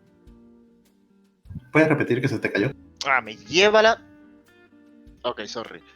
En relación a las pifias y que venga otro jugador a intentar arreglarlo, a mí me parece como que extraño, porque generalmente lo entendería en un fallo, o al menos desde mi punto de vista, pero una pifia no creo que sería algo que, bueno, también dependiendo de la situación, otro jugador pueda resolver tan fácil. También. Hay que ver, ¿no? Hay pifias, por ejemplo, en combate, o pifias hablando, ¿no? O incluso pifias en chequeos de percepción y cosas así, que tampoco influyen tanto, ¿no? Y que a lo mejor otro jugador pueda suplantar tu acción que acabas de fallar. Ah, bueno. Mira. Yo recuerdo un ejemplo de una partida justamente que tuve contigo, la última de Pony de Cthulhu. Literalmente la última tirada. Que yo tiré en otro chat por accidente y no me la quisiste tomar. Y en la que yo tiré en el chat salió muy mal. Y recuerdo que tú me dejaste coger la otra tirada, pero a cambio de pagar un precio. Y recuerdo que al final fue que mataste a Scútalo, desgraciado. Sobre eso. Lo que pasa es que como estamos en un entorno virtual, o sea, en mesa tú cuando tiras una vez, no tiras en otra mesa, ¿no? O sea, como has tirado en otro canal, yo digo, ya, bueno, hay que tomar esa, pero como estamos en esto de Discord, pues para darle aún más sabor a la tirada, ¿no? Para que no se sienta artificial de, bueno, yo puedo tirar donde quiera, elegir la A tirada donde me ver, dé no, la gana. es que fue un bendito accidente, mijo, que lo típico que uno generalmente está en otro chat revisando otra cosa mientras está uno concentrado en todo. Claro, por eso te digo, eso pasa en un entorno virtual. Si jugáramos presencialmente, no estarías agarrando los dos, tirándolo. Sí. Entonces ahí hay ciertas libertades. A ver, no, si estuviéramos en la misma, yo te hubiera golpeado. Vamos a responder mejor la pregunta de Gastón y la mando aquí a toda la mesa. Dice, ¿es malo para los masters que sus jugadores pifien seguidamente? Es malo para los jugadores. Y si hay Es pocos malo para los jugadores. Y si hay pocos jugadores, pues ahí recién es malo para el máster.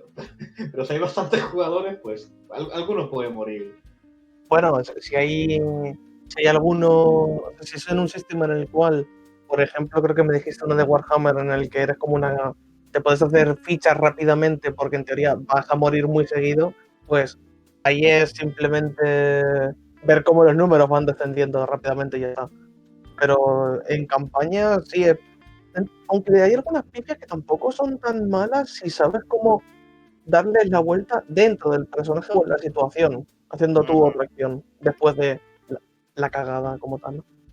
Sí, de hecho, con esto de enmendar las pifias, una de las cosas que me vino a la mente, hace tiempo, básicamente me vi las referencias que están ocurriendo en este chat entre Rey, o Dante y yo.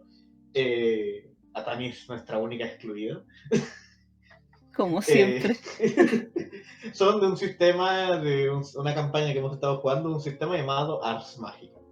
Y Ars Magica me parece muy interesante cómo ha diseñado su tema de pifia, ya que a lo que llama los másteres es a entender las pifias como una dificultad adicional que a veces suele ser muy jodida, pero una dificultad adicional, no es instantáneamente muerte, no castiga tan fuerte como Llamada de Cthulhu, sino que está más en la línea de lo que hace Crónicas del Niebla, que es un fallo dramático que añade drama a la situación.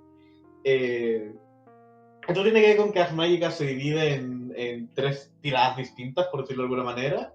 Están las tiradas de tiempo libre, para decirlo de manera que se entienda todo el mundo, que es cuando los jugadores no están en una aventura, sino pasa el tiempo a toda velocidad haciendo acciones como estudiar. Hay tiradas de aventura normal, que es como ataco con mi espada, o descifro estos jeroglíficos, y hay tiradas de magia, porque es Ars Magica. Justamente en las tiradas, por ejemplo, de tiempo libre, a lo que te llama es de que la pifia genera algo que sí o sí tiene que ser resuelto con una aventura. No puede ser resuelto solo con una tirada, sino de que, por ejemplo, aparece una nueva bestia, o lo que pasó en nuestra partida, el mago pifia tratando de crear un nuevo hechizo y crea una bestia que en una sola tirada de ataque no la puedes acabar. Y hay una mini aventura de cómo controlar a esta bestia que acaba de aparecer en medio del castillo. Y cómo me pase un bendito joyo en todo el pecho, me lleva la... En cambio, en las aventuras normal sí que sigue la lógica más normal de pifia, a la que estamos acostumbrados todos, que es que la pifia añade una dificultad aparte a haber fracasado. En el sentido de que, por ejemplo, ataco con mi espada y pifio, no solo mi ataque no le da al enemigo, que de hecho en las mágicas puedes llegar a dar aún si pifias, pero además la espada se me sale volando de las manos y cae al suelo. ¿Cómo se llama esto? No solo he fallado en defenderme y recibo el daño, sino que además me resbalo y golpeo una antorcha y ahora se está quemando el escenario. Entonces, es la manera más sencilla, creo que es la que más traspasable a otros sitios, pero me gusta sobre todo porque esto es algo que también utiliza el sistema PBTA, lo que hacen con la magia, que es que cuando fracasas, el fracaso no tiene que ser exclusivamente el hechizo no sale, sino que incluso no tiene por qué ser, aunque es posible, que el hechizo salga mal o salga distinto. Por ejemplo, yo estaba tirando una bola de fuego y resulta que en lugar de una bola de fuego le he tirado aire en la cara al oponente, o más bien he bajado la temperatura del lugar. Sino que incluso puede ser de que haya salido tan bien que te traiga un perjuicio, como he tirado una bola de fuego, que yo en mi cabeza de persona que ha tirado bolas de fuego toda su vida, miden 10 metros, y como he pifiado, resulta que la bola de fuego está creciendo y creciendo y creciendo en mi dirección. Y he matado al objetivo al que le tiré la bola de fuego. El juego no te niega esa victoria, pero acabas de crear un nuevo peligro. Por haberlo hecho muy bien. Entonces, es entender que la pifia, y por qué relaciono esto con enmendarlo, porque la pifia realmente lo que simboliza, o que lo que encuentro yo que es más divertido que simbolice, es que se abren nuevas dificultades que hay que taclear, que no existirían si no fuera por la pifia y que por lo tanto expande la historia. En lugar de ser simplemente un castigo directo, como hacen, por ejemplo, Llamada de Cthulhu. Sino esta creación de problemas que aún así puedes solucionar. El tema está en que, por ejemplo, si tienes una racha de mala suerte y vas pifiando constantemente, cada vez hay más y más y más problemas que estás generando por culpa de estas pifias, y finalmente esos problemas te superan, como a cualquier otra persona. Pero eso es donde yo creo que las pifias se pueden enmendar si las entendemos desde esta perspectiva de que son nuevas dificultades y se enmiendan pues solucionando esas dificultades. La bola de fuego se expande a más no poder porque el hechizo ha salido con más poder del que esperabas, pues pues tienes que hacer un hechizo en medio del lugar sin conocerlo, con magia espontánea, para lograr detenerlo, o tienes que correr como si no hubiera un mañana. Probablemente esa bola de fuego, como se ha expandido tanto, haya dañado casas de gente, y dependerá de ti si te quieres hacer cargo o no, pero esa gente ha sido afectada, has afectado al mundo con tu pifia. Y así se expande la telaraña del efecto mariposa. Vale, entonces prácticamente para eso las pifias son a largo plazo en vez de a corto plazo como en otros sistemas. Claro, ni siquiera tiene que ser... aquí largo plazo y corto plazo me parece que son palabras equivocadas, porque por ejemplo el hecho de que la espada salga volando y se caiga es una problemática, pero no es un castigo directo, como por ejemplo si haría Llamada de Cthulhu, de que si tú pisas en un ataque con tu espada, haces mal el golpe y te metes daño a ti mismo o incluso pierdes habilidad con la espada. Sino de que la espada ha caído a un lado, con que uno de tus aliados distraiga al enemigo, la puedes volver a recoger, puedes enmendar la consecuencia, pero la consecuencia está ahí y es un peligro adicional porque ahora estás desarmado, por ejemplo. Interesante, sin duda. No sé si alguien más tiene algo que comentar sobre el tema de las pifias. No, por mi parte, creo que está todo comentado, no sé. Sí, no, porque hemos hablado de muchas cosas. Incluso hemos hablado del amor. Entonces podemos pasar a nuestro tercer y último tema, que sería cómo preparar una campaña. Adelante, ¿quién de vosotros tres va a encaminar esta pregunta? Bueno, aquí, Yo se lo voy a mandar a aquí Tani. ninguno de nosotros dos tenemos nada que decir, ¿verdad, Rey? Bueno, o sea, podríamos decir opinando en algunas cosas o lo que hemos visto que han hecho Masters, o que al menos en algunos momentos se ha hablado con Masters para ayudarles en algunos temas, así que supongo que podemos comentar desde la ignorancia dentro de lo que cabe. Yo sé que Atani tiene algo que para mí se me sigue haciendo alienígena, y yo también soy máster hace muchos años, porque ella tiene cuadernos con preparaciones. Exacto. Por eso es que yo se la mandé. Vaya. La pregunta a ella.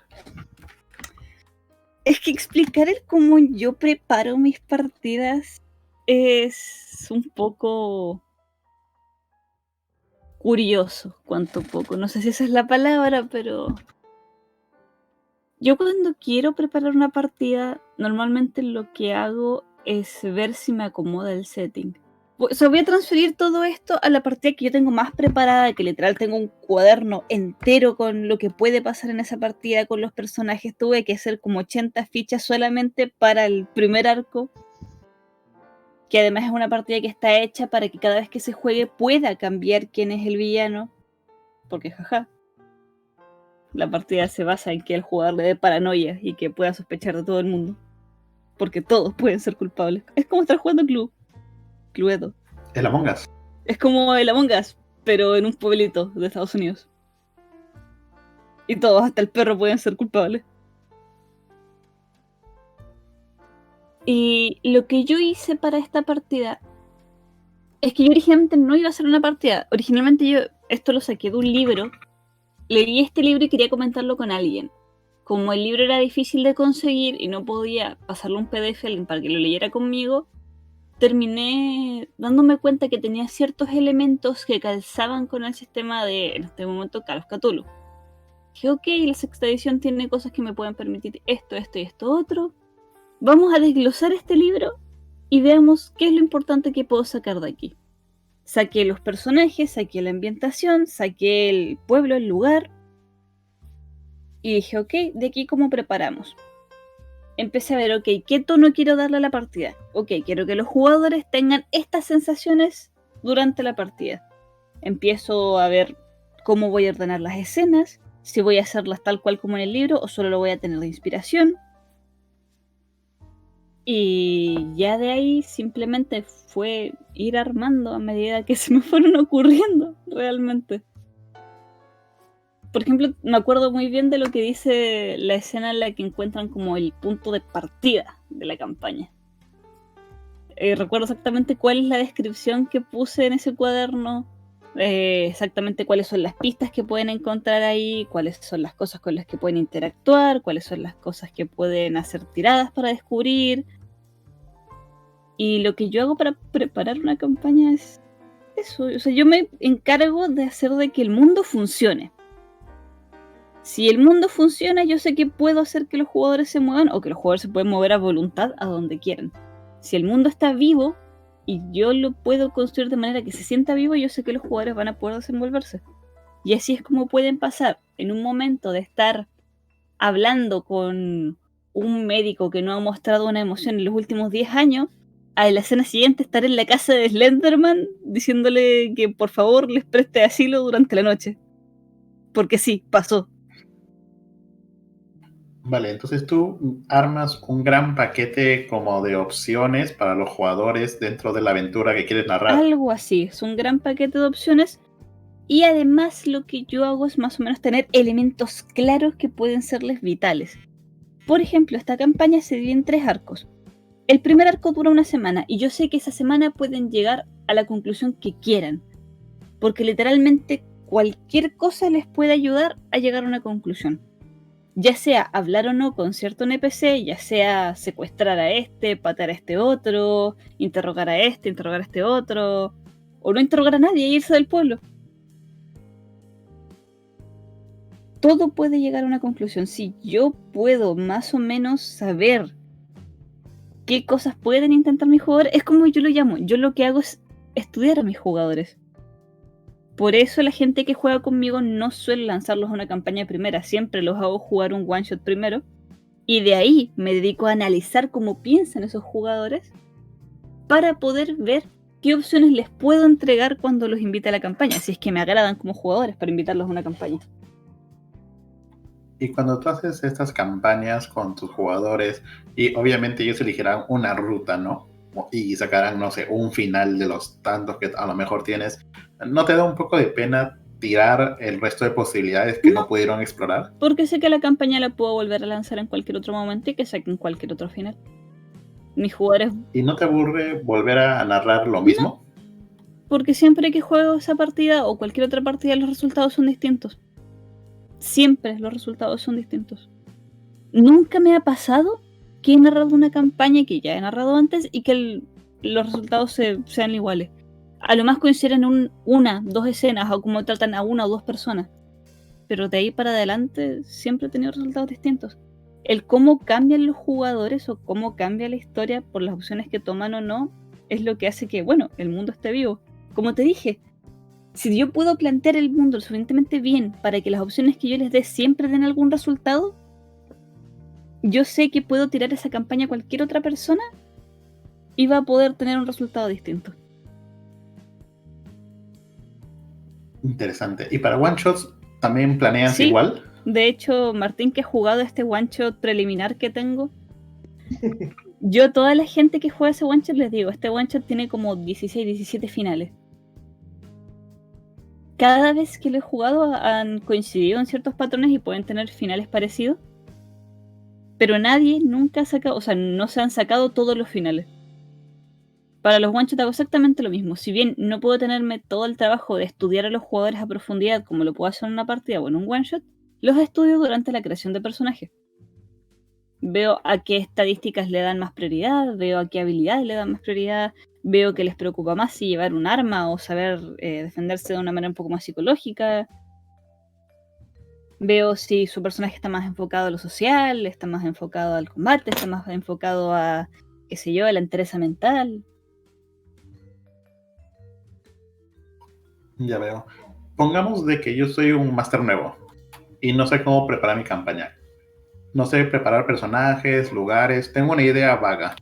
¿Tú qué consejo me darías? Si tienes la idea vaga, haz un pequeño, o sea, lo que yo hice para planear mi primera campaña fue hacer un pequeño diagrama.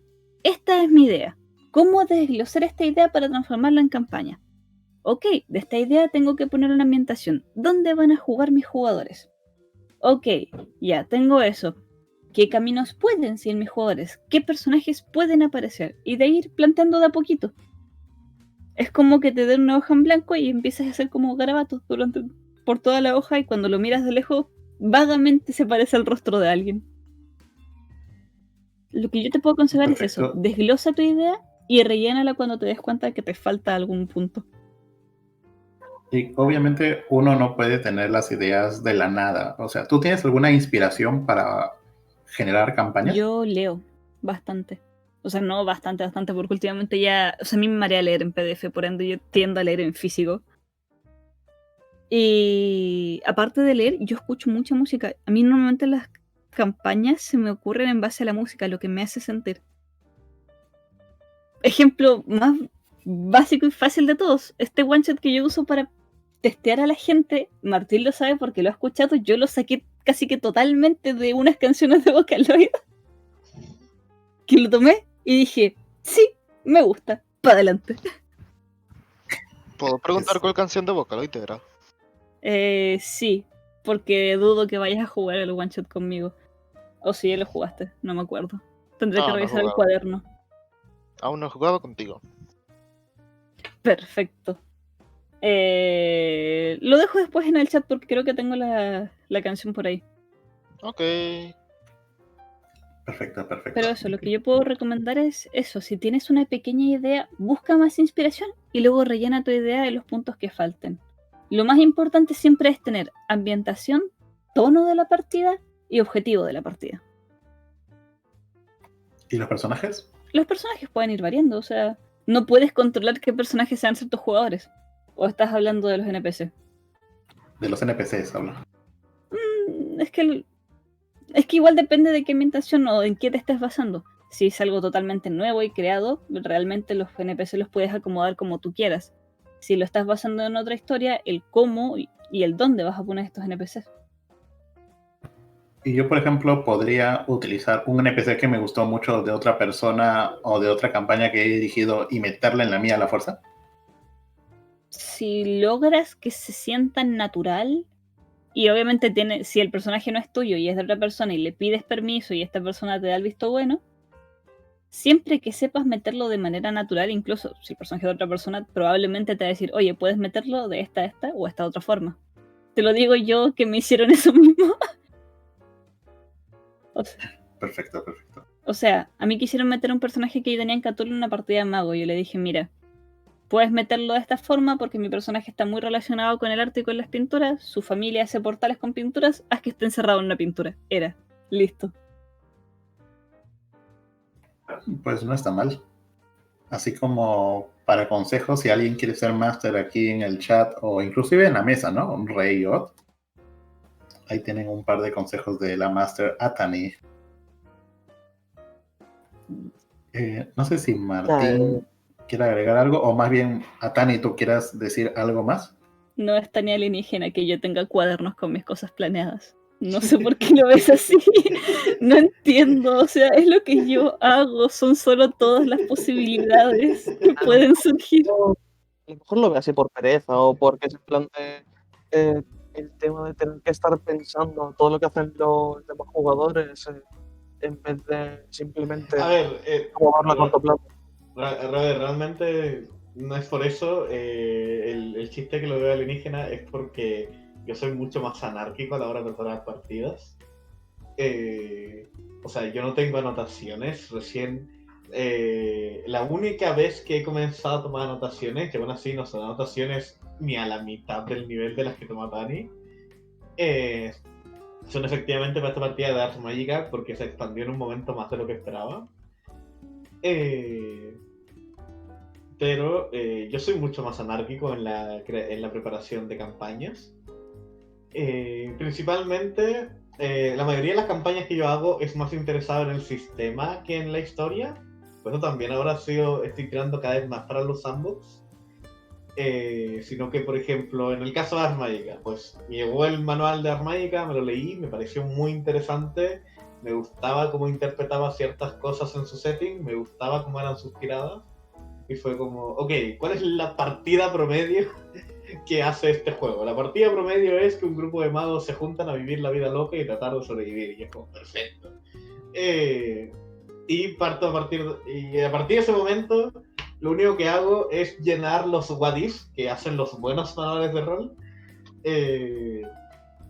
Porque faltaban pollas ánima. Pero los what if que son lo que hacen los buenos manuales de rol, que es, por ejemplo, el Tribunal de Transilvania, que básicamente son estas entidades monolíticas que es la ley de los magos, está dominada por los Tremere porque hace mucho tiempo han perdido esto. Hay muchas facciones que buscan quitarse este peso que han tenido encima. Roba todo lo que puedas. Que se han tratado de quitar esto encima. Sin embargo, y el manual a veces lo dice explícitamente, el cómo son sus estrategias queda a decisión del narrador. Y ahí es donde entro yo. Y yo lleno esos badis con, por ejemplo, bueno, esta señora tiene todo un plan para ganar tanto poder político como para lograr forzar que los Tremere dejen de ser vilipendiados en el Tribunal de Transilvania. Y así. Pero es muy anárquico. Yo no tomo notas, también esto, porque yo robo de muchas cosas de manera directa. Porque además yo tengo un problema con cómo me manejo yo en la vida realmente, con que yo nunca he podido llevar, por ejemplo, historias pregeneradas, no personajes pregenerados, sino estas partidas que están como escritas para llegar y jugar y que el máster la vaya leyendo, porque la mayoría de esas partidas tienen un orden de cómo suceden las cosas. Por ejemplo, asumen que los jugadores van a querer pelear contra X criatura y no suelen tener herramientas para qué pasa cuando los jugadores no quieren. Y cuando yo tengo algo que está escrito ya, si algo se sale de ese escrito, yo entro en shock. Entonces prefiero este proceso de jugar con la memoria e improvisarlo todo, que nuevamente, cuando una partida se expande lo suficiente, es realmente imposible. Y por eso en Ars Magica he comenzado a tomar notas. Pero para estas campañas más contenidas o como que van más al hueso, en el sentido de ¿qué quieres hacer tú? Pues quiero convertirme en el mejor nigromante. Perfecto, eso es lo que tengo que recordar y no darme vueltas en cosas más profundas que le pueden pasar a los personajes. Finalmente la campaña, sí estoy totalmente de acuerdo con Natani, que es setting, es tener claro cuál es el tono de tu partida y dónde está ocurriendo. Y tener claro, a lo mejor yo también estoy bendecido con una buena memoria, pero y tener claro, por ejemplo, cuáles son las reglas básicas de ese mundo. en el sentido de, por ejemplo, yo no me sé todo el código hermético de memoria, que así se llama la constitución de los magos, pero sí sé cuáles son sus pilares fundamentales, y me los sé de memoria. Y entonces en cualquier momento que algo me suena que está saliendo mal, pues simplemente o relaciono conceptos o agarro el libro en un segundo para ver qué dice el código hermético. Este modo más anárquico está principalmente hecho para campañas cortas o para one-shots. Las veces que no he seguido este método de creación ha sido, para ir yendo por el tema de las inspiraciones, ha sido porque me ha gustado mucho una historia o un mundo, y entonces la lógica es como un poco al revés, en el sentido de que este sistema me parece que encaja en este mundo y por lo tanto lo utilizo, que esto lo hablamos en otro podcast también. Pero en general, yo soy más de tirar de la memoria y de las sensaciones en el inmediato. También porque me permite a veces agarrar e incorporar cosas que hizo el jugador en el momento. Por ejemplo, un jugador a lo mejor dice como, ahora lo peor que podría pasar es que esté mi madre aquí, y es como, hostia, eso suena muy bien, está su madre ahí, de golpe. Tengo esa libertad de movimiento, que mínimo para mí, las cosas escritas no me lo permiten. ¿Estás asumiendo, Martín, O sea, que yo no hago eso? No, estoy Yo diciendo hago que eso yo mismo. no puedo, estoy diciendo que yo no puedo hacerlo si lo tengo escrito. Yo soy de la idea de no pueden salirme con algo debajo de la manga si yo ya los estudié psicológicamente y sabía que me iban a sacar eso de la manga. Es como activaste mi carta trampa con tu carta trampa. es Batman. Algo así. Pero entiendo lo que te pasa porque yo tampoco puedo jugar con módulos ya preestablecidos. Porque yo tengo la mentalidad de, bueno, por algo pasa de que ciertos jugadores encajan más en mis partidas que otros. Porque yo también soy de buscar las soluciones tipo la navaja de Occam. Irme por las soluciones que son más obvias, pero por algún motivo nadie las nota. Ocupo mucho lo que es el pensamiento lateral durante las partidas. Y por ende, cuando en un módulo te dice, sí o sí tienes que pelear contra este bicho, yo tiendo a pensar, ¿y por qué no mejor hacemos la de los dibujos antiguos de los 70 y dañamos la estructura y que la estructura le pegue al bicho? Y nos Eso me saltamos el pasó. combate. Probablemente el primer video run que haga alguna vez en el maravilloso canal de Dados Objetivos va a ser con Nike.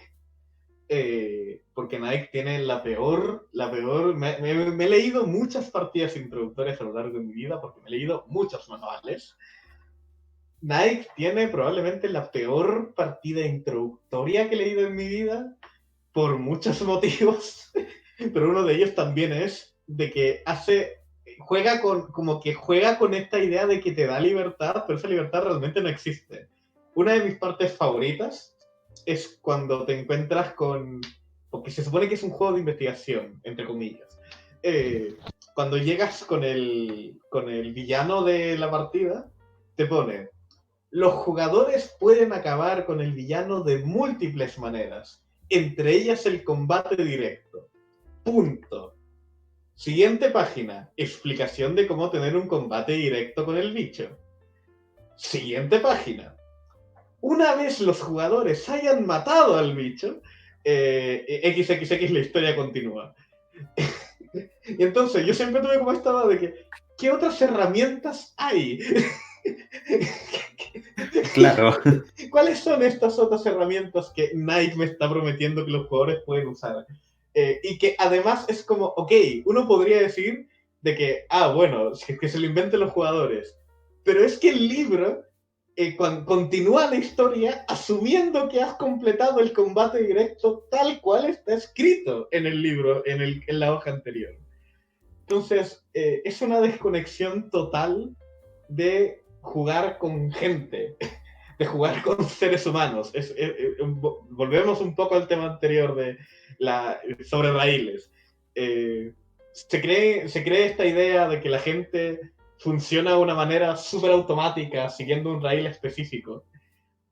Y justamente de esa partida, un jugador al final dijo, ¿por qué no rompo el edificio? y rompió el edificio, y fue como, perfecto, ya nada de este libro sirve a partir de ese punto, porque todo asume porque los jugadores en algún momento vuelven al edificio, y no hay nada que te diga qué pasa si no pueden volver.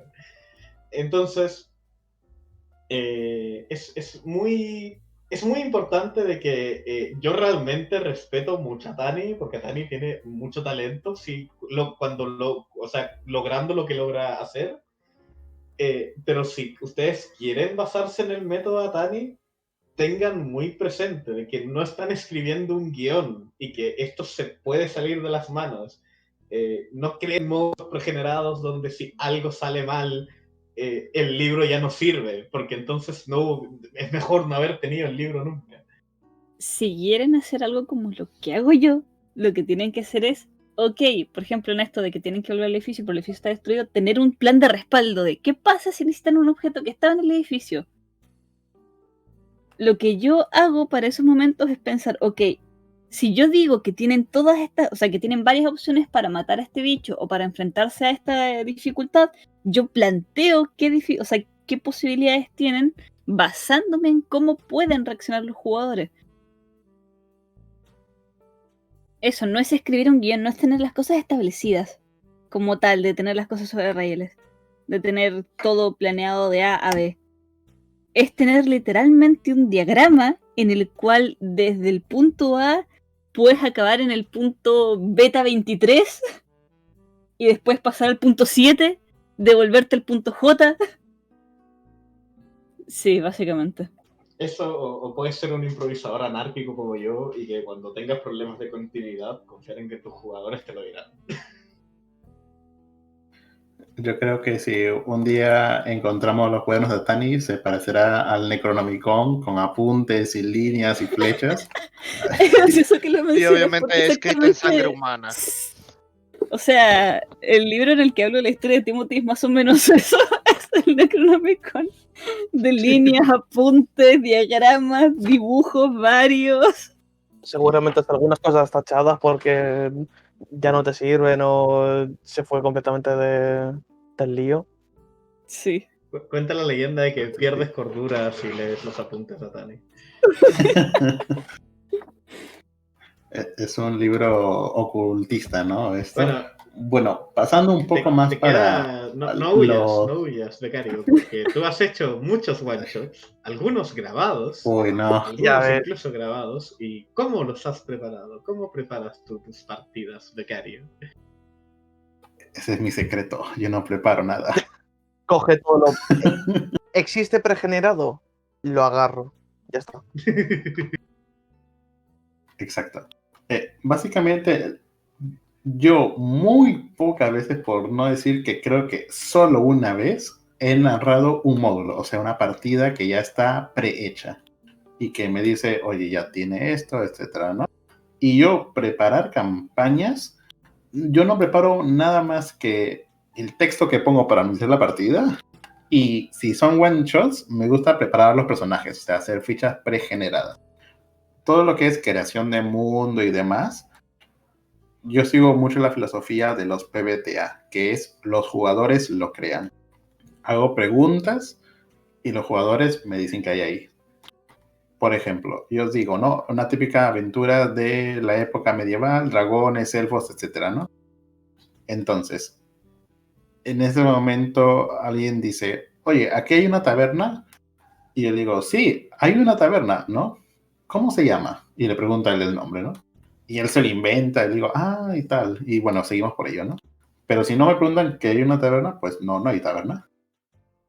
Entonces, es como que el mapa está en blanco y los jugadores inconscientemente lo están rellenando.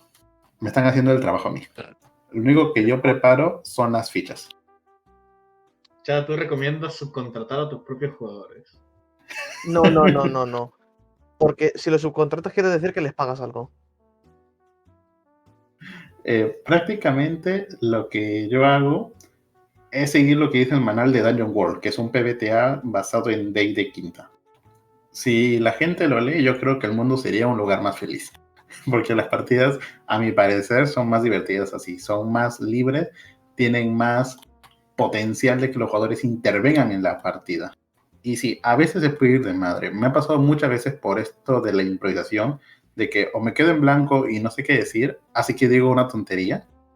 Y entonces mi NPC que estoy controlando dice algo ilógico y a lo mejor se mete en problemas y yo ya no sé por dónde tirar, ¿no? Y a lo mejor ya pierdo el hilo completo de la sesión y ruego que mis jugadores lo devuelvan. Hasta ahora no me ha pasado que he descarrilado del todo, o al menos cuando he descarrilado lo he vuelto canon lo que ha pasado. Por ejemplo, cuando yo hice la partida de Skyrim con algunos jugadores, prácticamente yo no tenía nada preparado porque era sandbox totalmente, como es el Skyrim como tal, ¿no? Y en un momento yo dije que cuando subían a la montaña de Hrothgar, que está en el mapa para aquellos que han jugado Skyrim, yo dije que uno de los troles de nieve de ahí era argentino. Así, porque se me cruzaron 3 cables y bueno.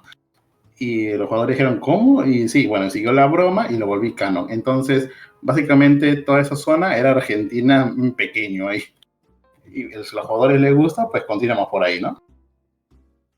Entonces, yo no me preparo nada. Yo improviso, digo tonterías.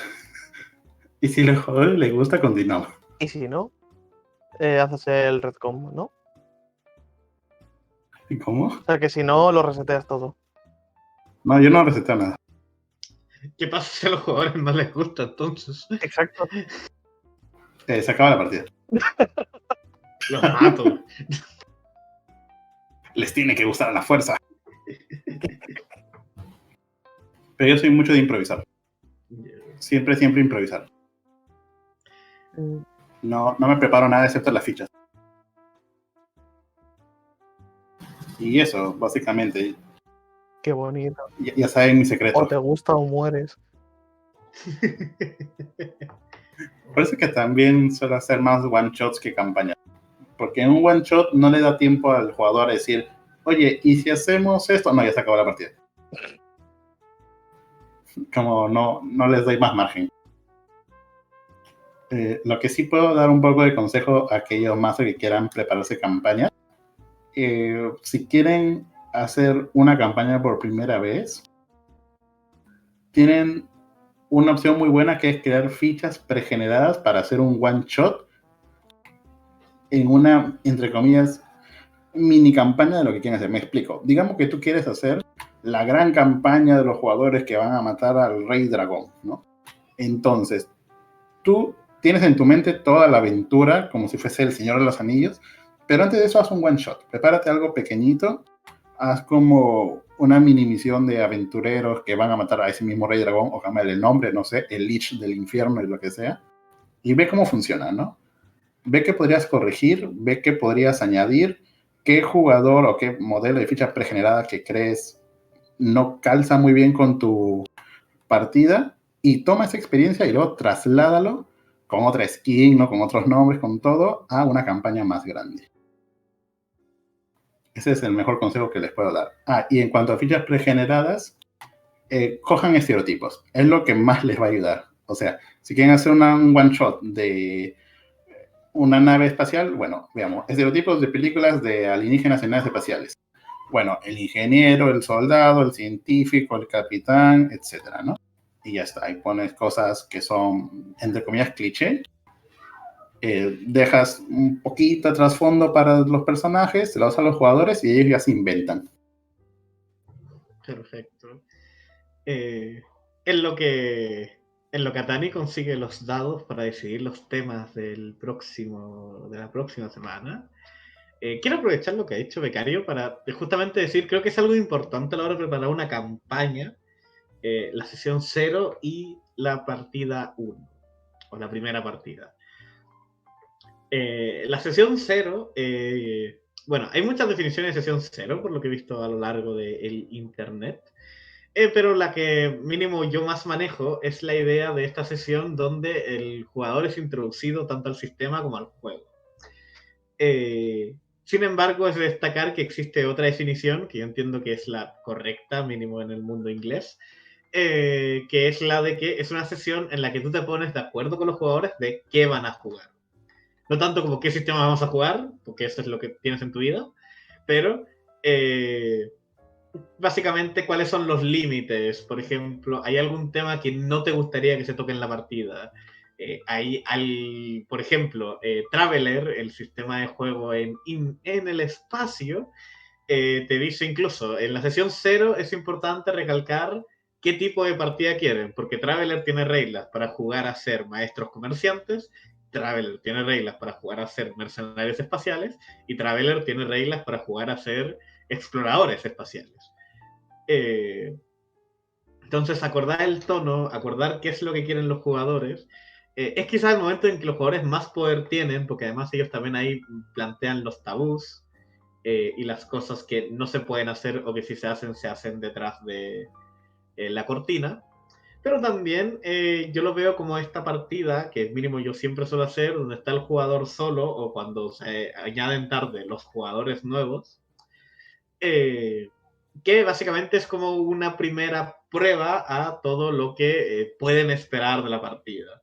Desde tonos y acertijos hasta cómo funcionan combates y qué tan letales pueden ser. Que eso es importante planearlo por dos motivos. La primera es porque muchas veces vas a tener que personalizarlo al jugador y puedo decir por experiencia hace muy poco tiempo de que cuando un jugador se une como a último momento, alterar eso es bastante jodido. Eh, y aún si lo haces que salga bien también es difícil. Pero... ¿qué está diciendo? Así. Pero también porque es un espacio en el que le demuestras al jugador que de verdad te importa como lo que conlleva su historia y su personaje. Porque justamente es donde en la mayoría de las veces tú lo vas a introducir al por qué está haciendo lo que está haciendo. Crónicas de Tiniebla lo maneja muy bien con el preludio, donde realmente tú le pides al jugador que responda, pero tú haces que lo rolee después. Y ahí creas esa conexión. Y finalmente, en la primera partida, aún se hace sandbox, que es lo que yo suelo hacer. Esto ya lo dijimos en otras ocasiones, pero tener la capacidad de darles a los jugadores algo que hacer, que entiendan cuál es su objetivo, al menos a corto plazo. Que tienda a ser al menos a corto plazo, para que no ocurra la sobrecarga de información de listo, puedes hacer lo que quieras. Y que pues miren al infinito, se den cuenta que el universo es más grande de lo que el cerebro humano puede procesar y exploten. Sino darles una introducción estilo, ok, tu misión actual es reunirte con esta gente y saber cómo están. Puede ser algo así de sencillo. Eso ya te permite avanzar hacia un lugar, conocer nuevas personas, saber de nuevos problemas, conocer sus tramas y que los jugadores se enganchen con la subtrama que les interese y trabajen en ella. Eso, principalmente. Eso está bien. Yo no quiero despedir este tema sin que antes hable Rey Bot, que han estado todo el tiempo callados aquí. Den una opinión, digan algo, rebátanos algo. Demuestren que vale la pena darles asientos. Y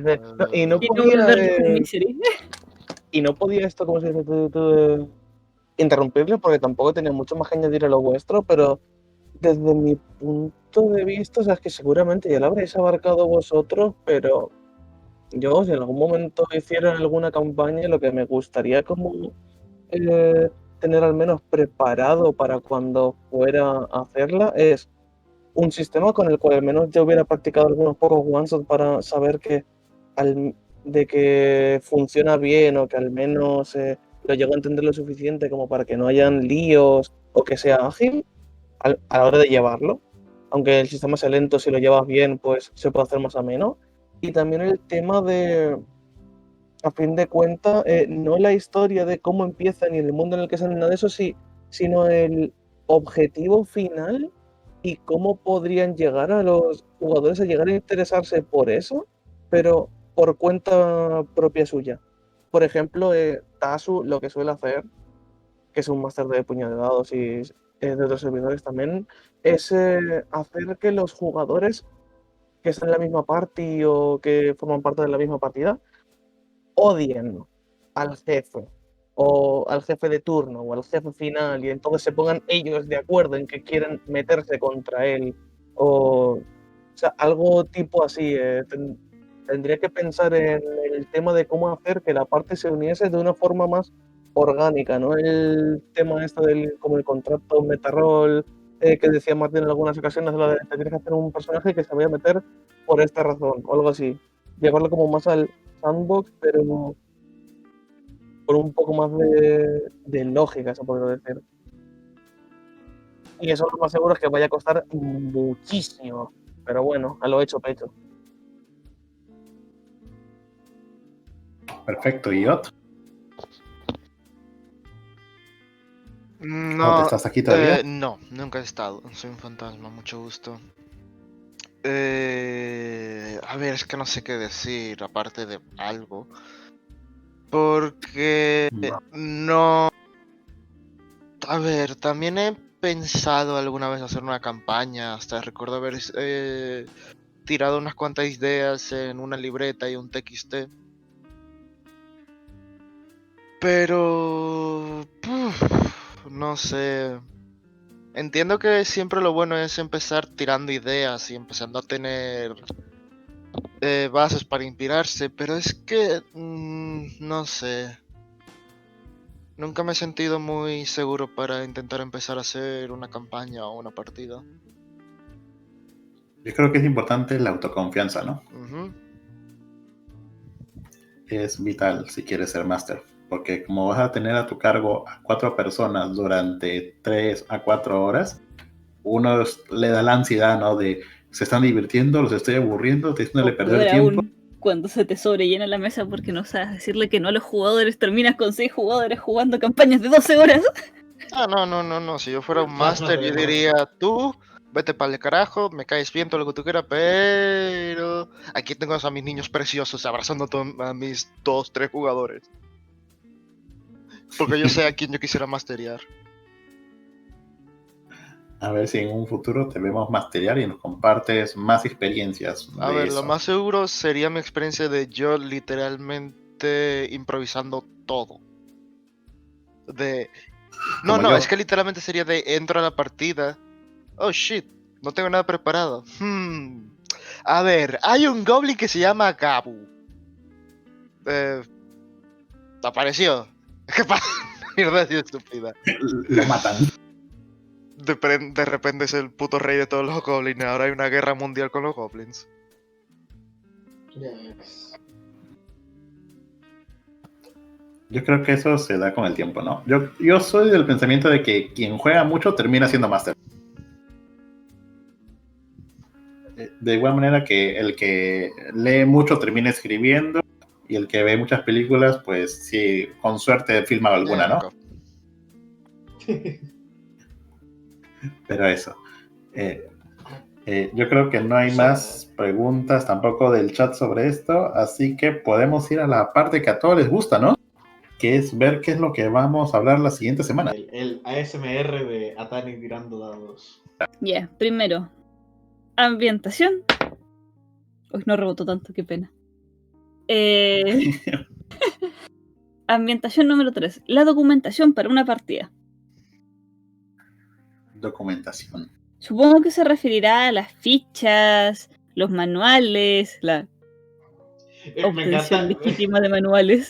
Aquí es donde me he sentido súper alienígena porque yo con documentación he pensado en la investigación. Porque, por ejemplo, para Age Mágica he investigado un montón de la época No, medieval. yo también creo que eso, porque en algunos sistemas siempre es bueno como investigar de, por ejemplo, armas o historia o cosas sobre cualquier cosa del personaje o que tú quieras meter en la partida. El rol es educativo, niños. Sí, el Claro, por rol es ejemplo. solo matemáticas con esquina.